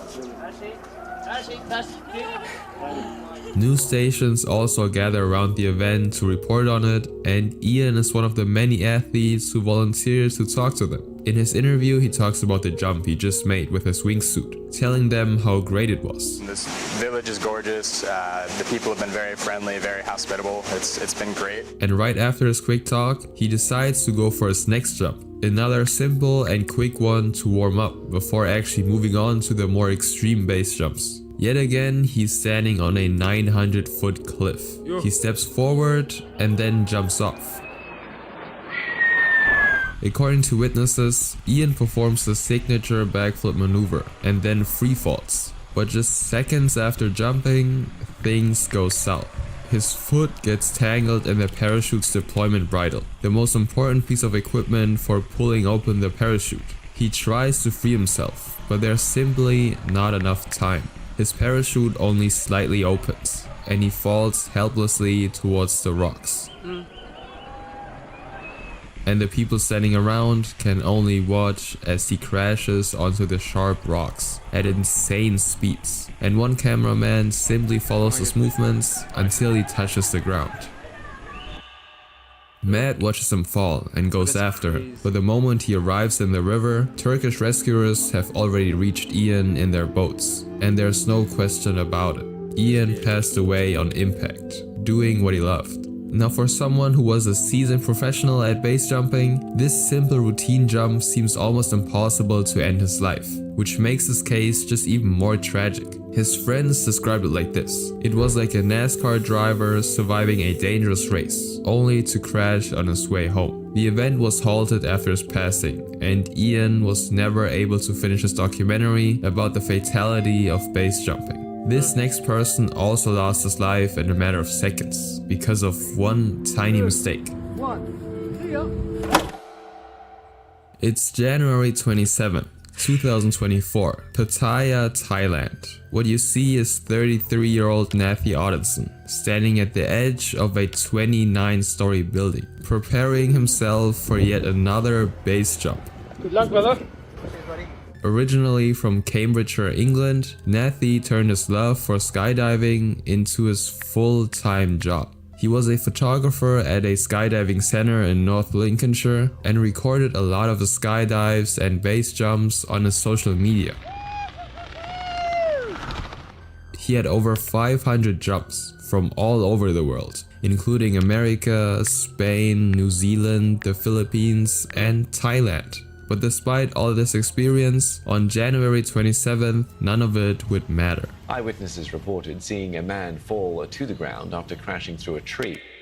That night, Nathi climbed to the top of this 29-story apartment, and he had actually jumped from this exact building multiple times before, knowing that it was strictly forbidden to do so. A security guard called Kenneth Chansong saw him doing these jumps multiple times for his social media, and all of them went well, so he didn't necessarily mind nor probably care. Nathi is being filmed by his friend, and he first smiles and adjusts his equipment. He checks his parachute one last time and then turns on his own camera. Although happy, it seems like Nathi is a bit nervous about the whole thing, possibly because he knows that they might get caught at any moment, but he decides to go for it anyways. He counts down and then jumps. 3, 2, 1, see ya! Within just 3 seconds, the atmosphere changes completely. You can't really see anything, but you can definitely hear something hitting a tree and then landing on the ground, with a woman screaming right after. Oh.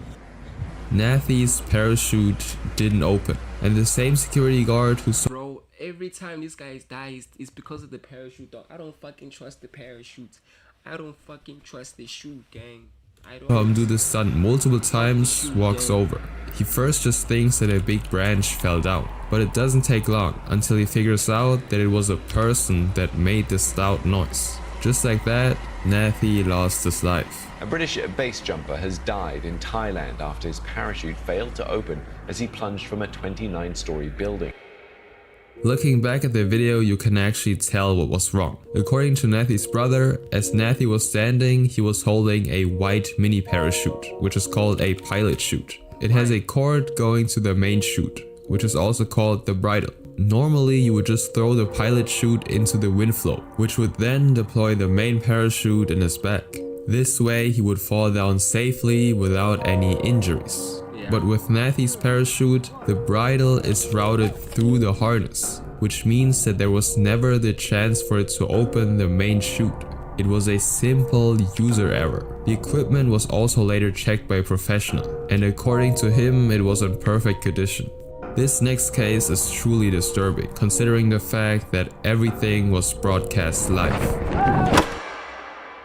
It's August 26, 2016, Krandersteg, Switzerland. Armin Schmieder, a 28-year-old Italian wingsuit pilot, stands on a mountain in the Alps. He's ready for his next wingsuit base jump. So, heute fliegst du mal mit. He's an experienced skydiver, but base jumping with a suit is fairly new to him. But today he decided to live stream it for everybody to see. He starts a Facebook Live. And slowly but surely, people start joining in. During the stream, he first starts climbing into his red wingsuit and zips it up. He then puts on a pair of sunglasses and his helmet. He seems happy, excited even, to share his base jump with his viewers. Ey, Thor, fick dich einfach nur. And the moment he is fully in gear, he shows the people the view of the mountains and the path he is about to take. And he says this to all of them watching live. Aber ihr hört nur was. Ich stecke euch ein. One last time he smiles and waves goodbye and then puts his phone into his pocket. At this point you stop seeing what actually happens, but you can hear him talking. Aha, schön feucht alles. Offensichtlich ist kein Paraglider unterwegs. He makes a couple of jokes and then says, So Leute, viel Spaß. Bis gleich. For about 30 seconds after that, he braces himself for what is about to come, unfortunately not knowing the tragic ending of all of this. He counts down 3, 2, 1. And then starts flying. That was the last thing you can actually hear him say. After that, you can just hear the wind, which goes on for another 30 seconds or so, until you hear him only scream. And then everything goes silent. Comments slowly start coming in, such as write or say something. Are you okay? And according to the articles I've read, his mother and his brother commented during the live stream too. Where is he? And what happened? But the only things you can actually hear now are the bells and the moos from the cows. His family calls emergency services, and they find Armin at the base of the mountain. He's gone. This next base jumper wanted to show off his skills during a live event, but it cost him his life in the process. Oh no! October 2003. Dwayne Weston is an absolute legend in the base jumping world. At just 30 years old, he already did more than 1,200 base jumps across 10 countries. And he even earned the title of base jumping world champion in 2002. Dwayne was the greatest base jumper that ever lived. I mean, even to this point, there's still not even a close second to what he was. Probably the most impressive part about it, he did it without any sort of major injury, no broken bones or anything. He was pretty much considered one of the greats, with him even being the president of the Base Jump Association of Australia. Now on October 5th are going to be the very first Go Fast Games, an extreme sport event sponsored by the Go. Is it me or does Australia have a lot of like freaky ass shit? For some reason Australia is small. Wait, let me search. I want to search something real quick. Which country is bigger?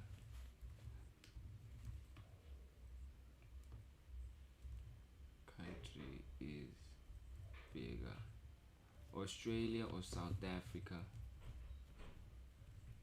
Because if it's a bigger country than us, then it makes sense why. But I think Australia is actually bigger.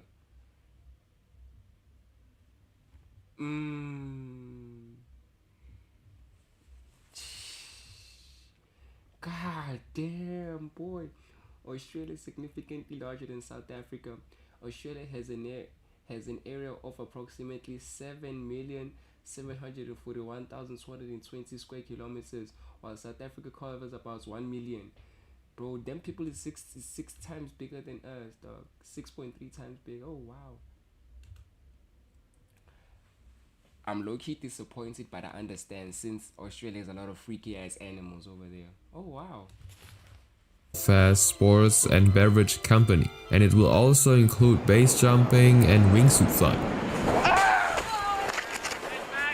They're going to hold the event at the Royal George Bridge in Colorado, and Dwayne was one of the people who was invited to actually perform, but he's not there to actually base jump. He's going to try wingsuit flying with Jeb Corliss, another very well-known jumper. Together, they're going to fly over and under the Royal George Bridge, with Dwayne flying above it and Jeb underneath. The entire event is filmed by a crew, and while they're both in a plane, Dwayne says this to Jeb. Well, Jeb, just remember, whatever happens, happens.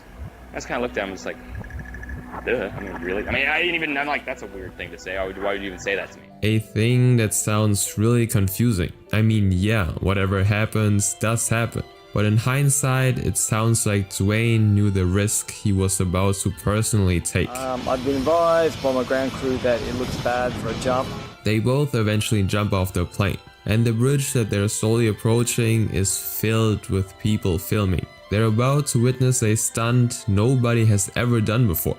Right before Dwayne is actually about to pass the bridge, he slows himself down though. Instead of just flying above, he wants to be as close to the railing as possible to make it even more impressive. He wants to miss it by just a couple of feet. So he wanted to do something spectacular. He wanted to be close. Unfortunately though, he misjudges his trajectory. Instead of safely gliding over, he crashes into the railing at unimaginable speeds. The sound is absolutely horrifying. He hits the bridge so hard, it severs one of his legs instantly. You can hear the people on the bridge gasping at the moment of impact. Oh no! Oh man. His parachute deploys and his body spirals downward, hitting the rocky cliffs about 300 feet from the base of the bridge. Emergency teams rush to his side, but there's really nothing they can do. Dwayne Weston passed away in an instant, an incredibly tragic event that traumatized tens of thousands of people. And I think Jeb Corliss's last sentence in this interview SG baby, yaga yaga. She come me party starter. Gen Z president, yes. interview sums it up pretty well. He wanted to go over the railing by like 5 feet or something. But 5 feet? I mean, come on. I mean, that's just unrealistic. Almost all of these accidents have been caused because of some sort of human error. But this next one is just sad. There was nothing he could have done to save his life. He knows there is a risk, but this is just another flight, and it turns out to be his last. 40-year-old Viktor Kovacs is in China. It's October 8th, 2013. And he's not just a veteran at base jumping, but also wingsuit flying and skydiving. So my name is Viktor Kovacs, I'm a Hungarian base jumper. Normally I'm a wingsuit flyer. And he's not actually just some guy who does it as a hobby. He's a 3-time Hungarian national champion at wingsuit flying.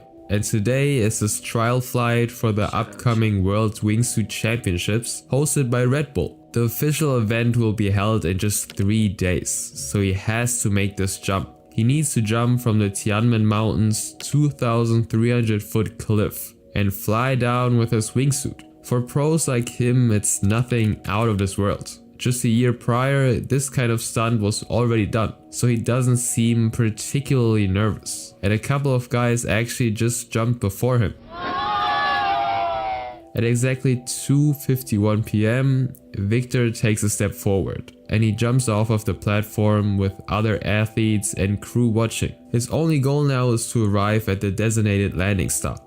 For quite a while the camera follows him, and it just seems like he's flying through the air like every other wingsuit jump.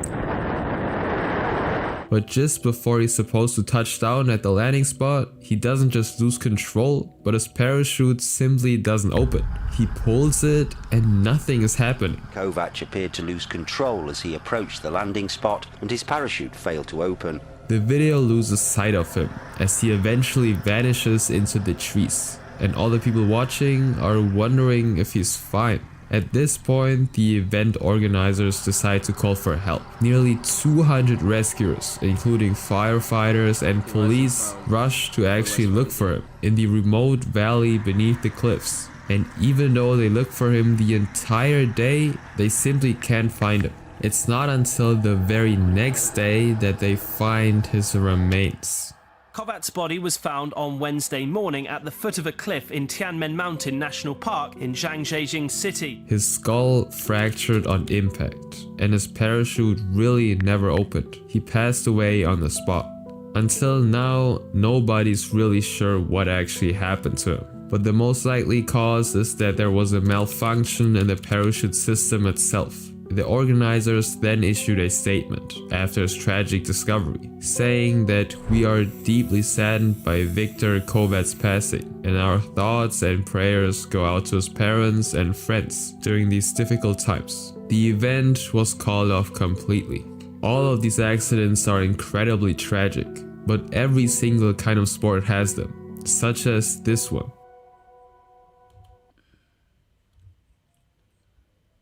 Don't watch alone.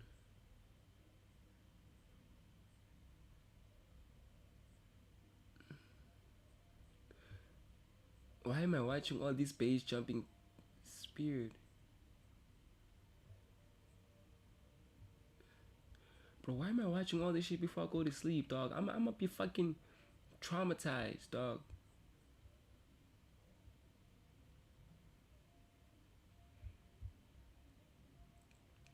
Okay, this one looks interesting. Let's tap in. Base jumping is one of the safest adventure sports in the world. Well, when done right at least. In 2017, professional jumper Miles Deisher completed his 4,500th base jump from the Perrin Bridge in Idaho, landing safely every single time. This is where thousands of jumpers leap 486 feet into the Snake River Canyon every year, with the vast majority walking away without a scratch. Guess where I found these incredible stories? That's right, on the websites and social media channels of adventure companies and base jumping schools promoting the sport.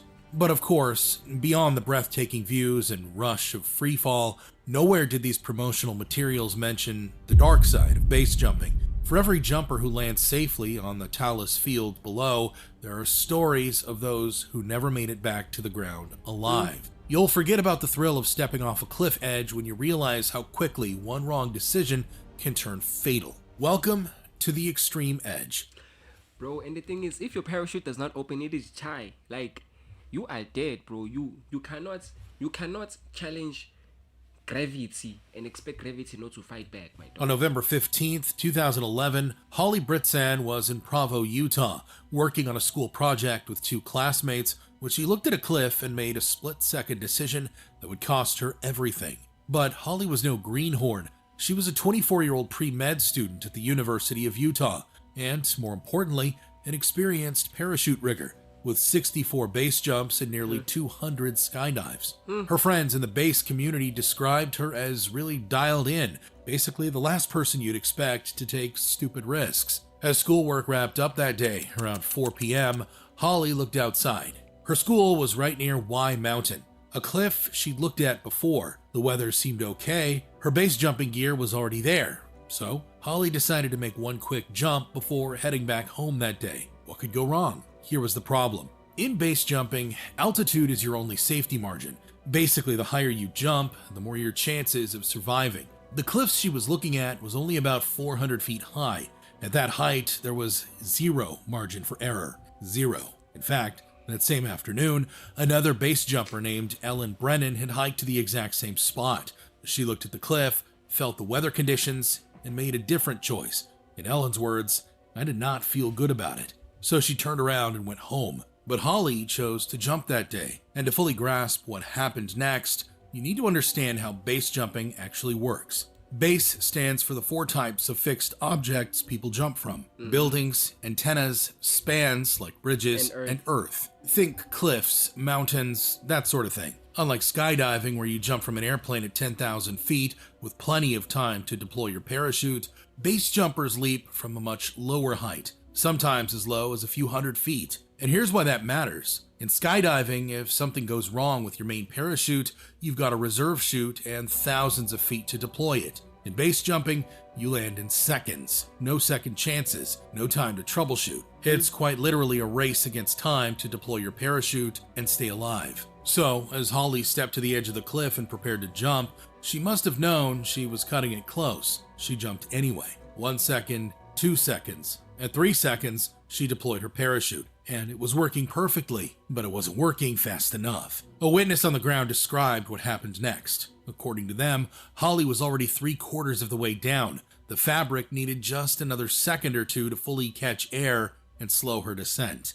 But she didn't have another second. Holly was falling at roughly 60 miles per hour when she hit the rocks at the cliff base, and the impact was catastrophic. Her body rolled 20 feet down the slope before coming to a stop. She sat up briefly, then collapsed back down. Witnesses quickly called for help, and paramedics arrived quickly and worked on her for 30 minutes, but the impact was too severe. At 4:40 p.m., Holly Britsan was pronounced deceased. Cause of death, low pull from insufficient altitude. Holly wasn't a reckless beginner, she was competent. She had the skills to assess risk, but the gear was there. The cliff was there. It was convenient, and she had clearly done dozens of jumps before without incident. So, was this acceptable risk-taking by an experienced athlete, or a failure to apply what she already knew? So Holly made one bad call, but at least she made it alone. What happens when you ignore the experts standing right in front of you? October 10th, 1987, Bridge Day at the new River Gorge Bridge in West Virginia. If you've never heard of Bridge Day, it's the one day each year when base jumping from the 876-foot span bridge is completely legal in the state of West Virginia. Thousands of spectators line the bridge. Jumpers come from all over the country. It's a whole festival with music, crowds, adrenaline. One of the base jumpers was Steve Gersting. He was 26 years old, an experienced skydiver from Pennsylvania, and this was his 3rd jump of the day. By jump number 3, Steve was feeling good. Everything was working. He was in the zone, except for one problem. Steve's life-saving parachute equipment had a flaw. See, when you jump from a bridge, you're falling much slower than when you jump from an airplane. And to get your main parachute out of the container on your back, you first throw out a small parachute called a pilot chute. That pilot chute catches air and pulls your main parachute out through a cord called a bridle. Steve's pilot chute was small. It was designed for fast airspeeds at 10,000 feet when you're jumping from a plane. At 876 feet from a bridge, there's less speed, less air rushing past you. A small pilot chute might not catch enough air to do its job, and the Bridge Day jump masters knew this. They saw Steve's setup, immediately pulled him aside, and told him straight that the pilot chute is too small for this jump. Enough air to do its job. It was designed for fast airspeeds. You first throw out a small parachute called a pilot chute. That pilot chute catches air and pulls your main parachute out through a cord called a bridle. Steve's pilot chute was small. It was designed for fast airspeeds at 10,000 feet when you're jumping from a plane. At 876 feet from a bridge, there's less speed, less air rushing past you. A small pilot chute might not catch enough air to do its job, and the Bridge Day jump masters knew this. They saw Steve's setup, immediately pulled him aside, and told him straight that the pilot chute is too small for this jump. Switch to a larger one designed for base jumping. But Steve looked at them and said 4 words that would be repeated at safety briefings for decades. It's always worked before. So Steve launched off the bridge regardless. At first, it went well. His jump was a clean exit with perfect body position. 1, 2, 3 seconds passed peacefully. On the 4th second, he released his handheld pilot chute, and it was here that disaster struck. The small pilot chute came out, but it just fluttered uselessly above him. It couldn't catch enough air, and without that pilot chute working, Steve's main parachute stayed packed in the container on his back, completely useless. With the ground rushing up, Steve realized what was happening. In panic, he quickly pulled his reverse ripcord, and his backpack parachute started to come out. But Steve had already fallen over 700 feet out of an 846-foot drop. At that point, there just wasn't enough altitude. Sadly, Steve hit the ground before his reserve could inflate. The impact took his life instantly. Weeks after the incident, Bridgestone implemented mandatory equipment requirements: larger base-specific pilot chutes, longer base-specific bridles. Steve Gersting's confidence in what had always worked before created safety protocols that have likely saved hundreds of lives since 1987.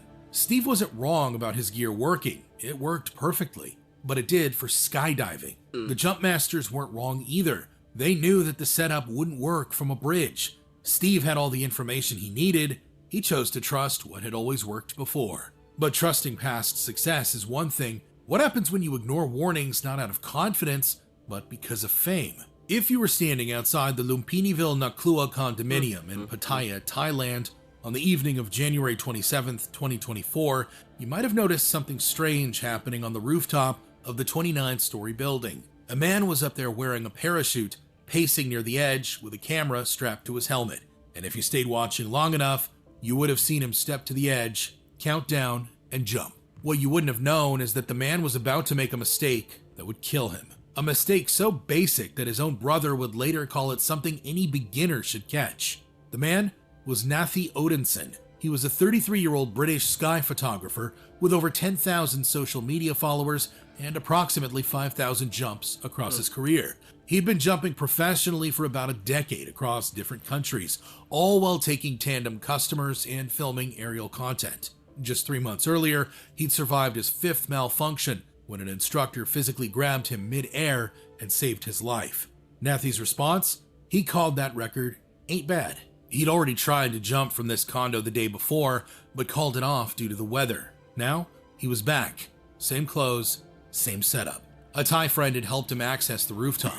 They both knew it was illegal, but Nathi needed the footage. His followers expected content. Nathi had to move fast. The camera was rolling. The lights were on him. He wanted the shot, and he wanted it before Nathi fell. Nathi fell 29 stories in silence. He went through a tree, and his body, falling at over 60 miles an hour, hit the concrete instantly.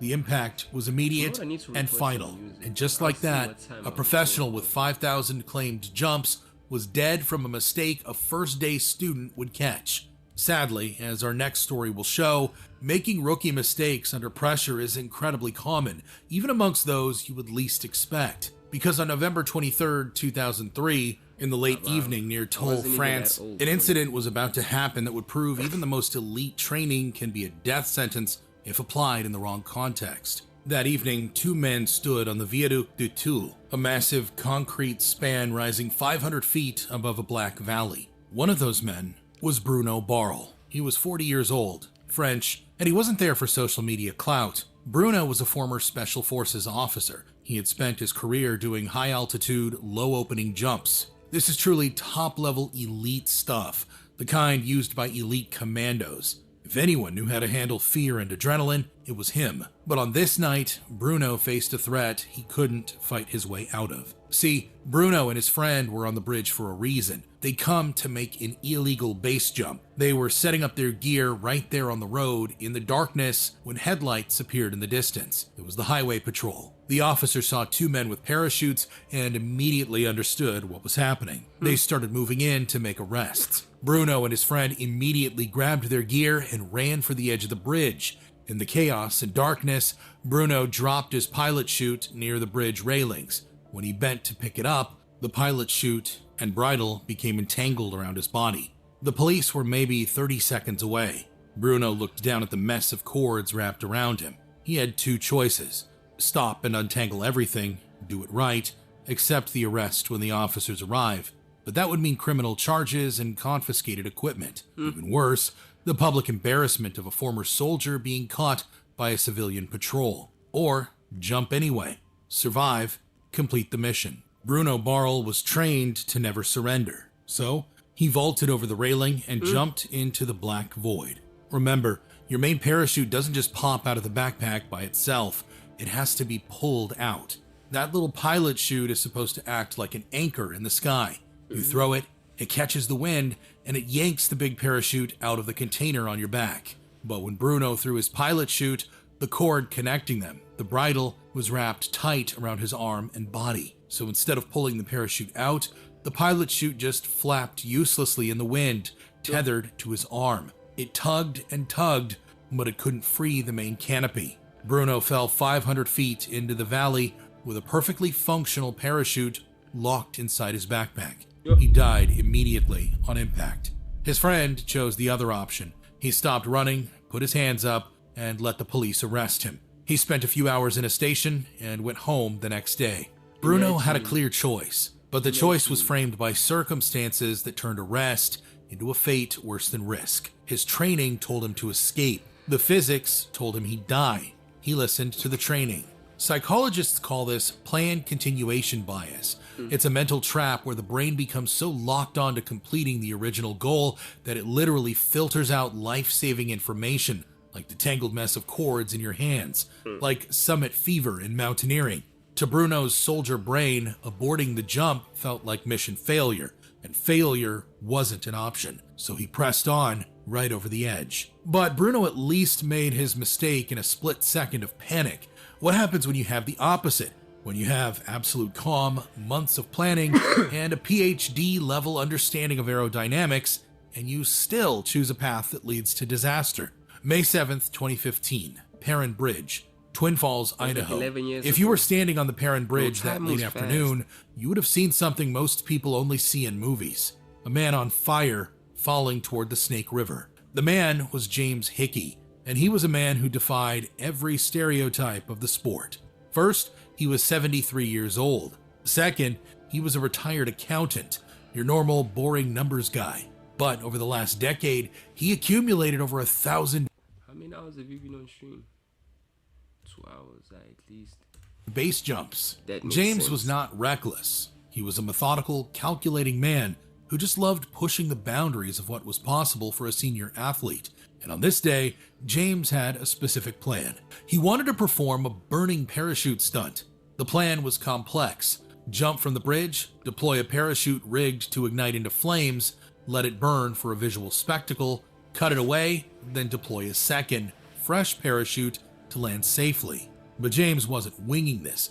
He treated this stunt with the seriousness it deserved. He spent 4 days planning it and wrote over 60 pages of notes calculating the timing, the wind, and the gear. He had done this stunt before while skydiving, so he probably thought, why can't I do it with a base jump? But there was a fundamental physics problem he either ignored or believed he could engineer around. See, from an aircraft at 10,000 feet, you have roughly 60 seconds of freefall. That's plenty of time to ignite a parachute, let it burn, cut away, stabilize, and deploy your reserve. From Perrin Bridge at 486 feet, you have approximately 5 to 6 seconds before impact. The stunt required multiple sequential steps: ignition, burn, cutaway, reserve deployment. Each step takes time he didn't have. Regardless, on that day, as James climbed over the bridge railing, he was confident of his plan. Spectators had lined up the bridge, the cameras were recording, and James jumped. His parachute deployed cleanly. Then, as planned, it ignited. A fireball erupted in the sky. Flames engulfed the canopy above him. People on the bridge shouted in shock and amazement. It looked exactly like he had planned. A man descending under a parachute made a fire. But now came the hard part. James needed to cut away the burning parachute and deploy his reserve fast. And it was here that disaster struck. Whether he was disoriented by the heat, the spinning, or the G-forces, we will never know. What we do know is that James failed to cut away the main canopy. James Hickey hit the Snake River with the burning parachute still attached to him, and he passed away instantly. The medical examiner's report was straightforward. Cause of death: late deployment during a complex. Let Amplify take you where ordinary doesn't dare go.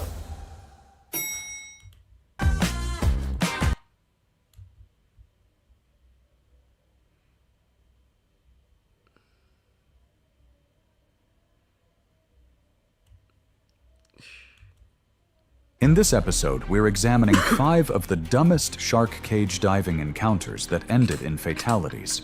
From a couple who climbed out of their cage for better photos, to an influencer who leaned too far for viral footage.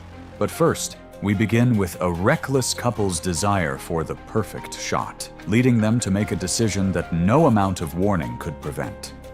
It was November 3rd, 2016, and the morning sun cast long shadows across the South African coast, where Emma Parker and Daniel Reed stood inside a rusted cage operated by an unlicensed dive company, about to climb out for better photos despite the operator's warnings that people had died doing exactly what they were planning. Emma Parker, 29, and Daniel Reed, 31, were a thrill-seeking couple from Manchester, England, who had built their relationship around adrenaline. They'd met 3 years earlier at a rock climbing gym and bonded over a shared contempt for safety regulations: skydiving in Thailand, cave diving in Mexico, free climbing in Norway. Their social media accounts were filled with photos that made their friends nervous and their families furious. Emma worked as a freelance graphic designer. Daniel was a personal trainer who had recently quit his gym position to focus on fitness influencing. Both had adopted a philosophy they repeated often, that life was meant to be lived at the edge. Friends later told investigators that the couple had a pattern of one-upping each other, each dare leading to a more reckless response. This South African trip was meant to be their most extreme adventure yet.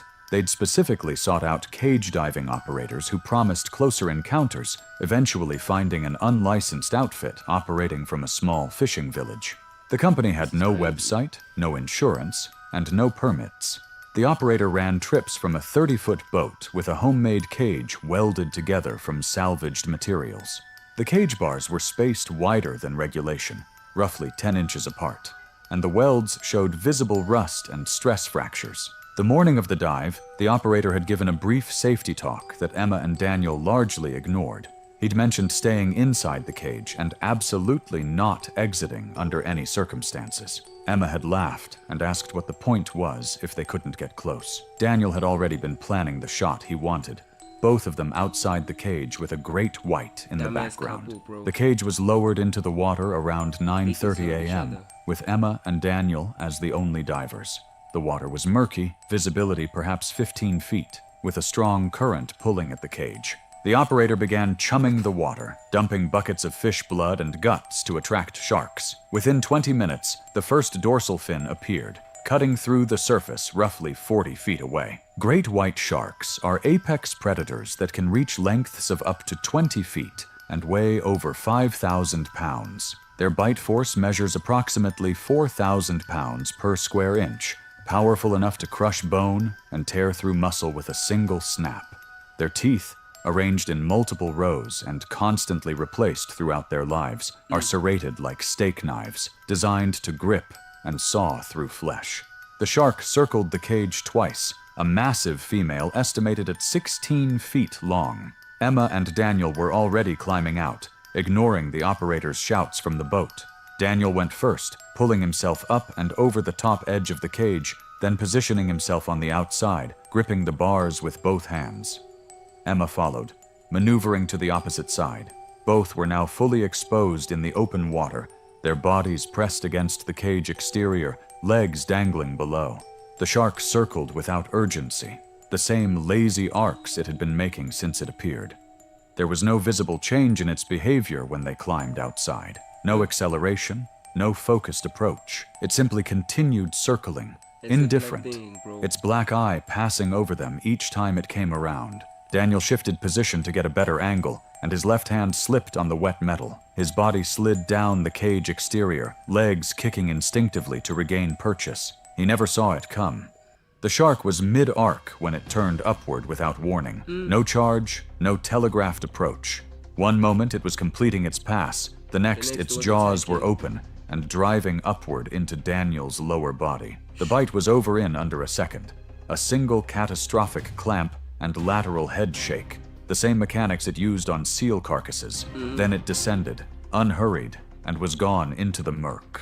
Daniel's femoral artery was severed. At that depth, with that vessel open, he had perhaps 2 minutes of meaningful consciousness. He didn't scream. His grip simply failed, and he began to sink. Emma grabbed him, got her arm around his torso, and pulled. She didn't register the pain in her left side yet, the cold water and adrenaline masking what the shark's dorsal fin had done during the strike. A deep gash along her ribcage as it drove past her to reach Daniel.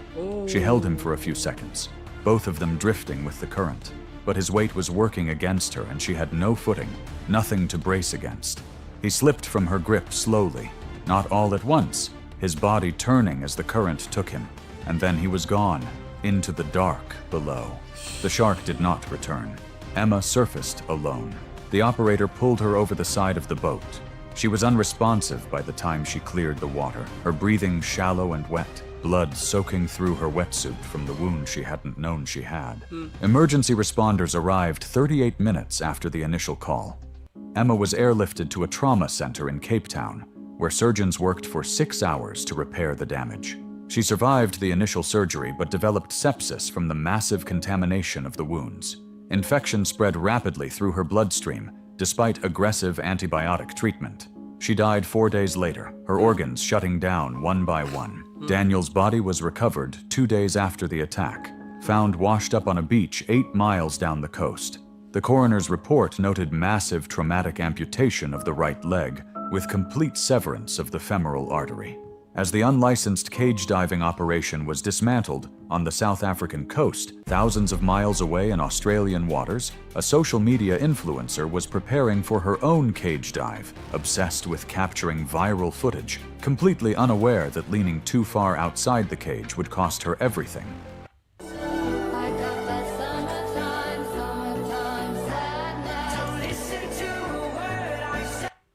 It was February 19th, 2017, and the afternoon sun beat down on the Great Barrier Reef, where Rachel Summers leaned further and further outside the cage with her camera extended, filming herself despite the dive master's repeated hand signals to get back inside, chasing the perfect angle for a video that would never be posted. Rachel was a 26-year-old social media influencer from Sydney, Australia, who had built a following of 83,000 subscribers on YouTube through travel vlogs and adventure content. Her channel featured her parasailing in Bali, swimming with whale sharks in the Philippines, and hiking active volcanoes in Indonesia. Each video was carefully edited with dramatic music and captions emphasizing how fearless she was. Behind that was a different reality. Rachel had become obsessed with engagement metrics, her growth plateauing, and she needed something that would break through the algorithm. The cage dive had been planned specifically for that purpose, at a site known for tiger shark activity, with the cage to herself so nothing would interrupt the shot. The dive master, a woman named Claire with 11 years of experience, had been explicit during the pre-dive briefing. Stay inside the cage at all times. Keep your body centered, away from the bars. Do not extend cameras or limbs outside the cage perimeter. Rachel had nodded along, but Claire noticed she wasn't making eye contact. Her attention focused on adjusting her camera settings. The cage descended into clear water at 1:45 p.m., visibility extending nearly 50 feet. Rachel immediately began filming, holding her camera at arm's length to capture herself with the ocean background. Within 10 minutes, the first tiger shark appeared, a large female estimated at 13 feet long, her distinctive stripes visible even at a distance. Tiger sharks are among the ocean's most dangerous predators, responsible for the second highest number of attacks on humans after great whites. They can reach lengths of 16 feet and weigh up to 2,000 pounds. Unlike great whites, which are relatively selective feeders, tiger sharks are notorious for eating almost anything. Their teeth are uniquely shaped with serrated edges and a distinctive notch, designed to saw through tough materials like sea turtle shells. The shark circled the cage slowly. Rachel tracked her with the camera, filming continuously. Claire signaled for Rachel to stay centered, but Rachel was already moving toward the bars, trying to get a better angle. Rachel wanted a shot of herself with the shark directly behind her in the frame. To get it, she needed to position the camera outside the cage while keeping herself in view. She moved to the corner, braced her feet against the cage floor, and extended her right arm through the bars, holding the camera at full extension. Her upper body pressed against the bars, her shoulder and part of her torso now protruding slightly outside the cage perimeter. Claire immediately swam down and grabbed Rachel's arm, pulling it back inside. Rachel jerked away, annoyed, and repositioned herself. She extended the camera again, this time leaning even further to get the angle she wanted. Her head and right shoulder were now outside the cage. The tiger shark had completed another circle and was now approaching directly. Rachel saw her coming and held the position, wanting the shark in the shot. The animal's head turned slightly, her eye fixing on Rachel's exposed upper body. The shark's mouth opened slightly, her jaw extending forward in the characteristic feeding posture. Claire lunged for Rachel again, but it was too late. The shark accelerated and her jaws clamped down on Rachel's extended right arm, just below the shoulder. The teeth cut through wetsuit and flesh with horrifying efficiency. The shark's head thrashing side to side, serrated edges grinding against bone. Rachel's regulator flew from her mouth. The shark pulled, dragging Rachel forward, her left hand gripping the bars until the force overwhelmed her. Her torso was halfway outside the cage when the shark released and descended. Claire pulled Rachel back inside. The damage was catastrophic. Her right arm nearly severed at the shoulder, her chest and upper body torn open. Rachel's body was limp, unresponsive. The cage was hauled up immediately, breaking the surface at 2:17 p.m. The crew pulled Rachel onto the boat and began CPR, but there was no pulse, no breathing, no response. Rachel was pronounced dead at the scene when paramedics arrived 25 minutes later. The coroner's report listed cause of death as massive traumatic injury to the right shoulder and upper chest, with severing of the subclavian artery, resulting in rapid exsanguination. Time of death was estimated at less than 2 minutes after the initial bite. As Rachel's family mourned in Australia, across the ocean in Mexico, a professional photographer was preparing for his own cage dive, convinced his experience and skill made him immune to the rules that applied to ordinary tourists, about to discover that overconfidence has only one outcome. It was August 12th, 2015, and the crystal-clear waters off Guadalupe Island shimmered in the midday sun, where Mark Turner had just unclipped his safety tether inside the cage, ignoring the dive master's frantic signals, determined to get a close-up shot that would define his career. Mark Turner, 34, was a professional underwater photographer from San Diego, California, who had built a reputation shooting marine life for Nature. Let's close off the stream. I'm gonna see y'all next time.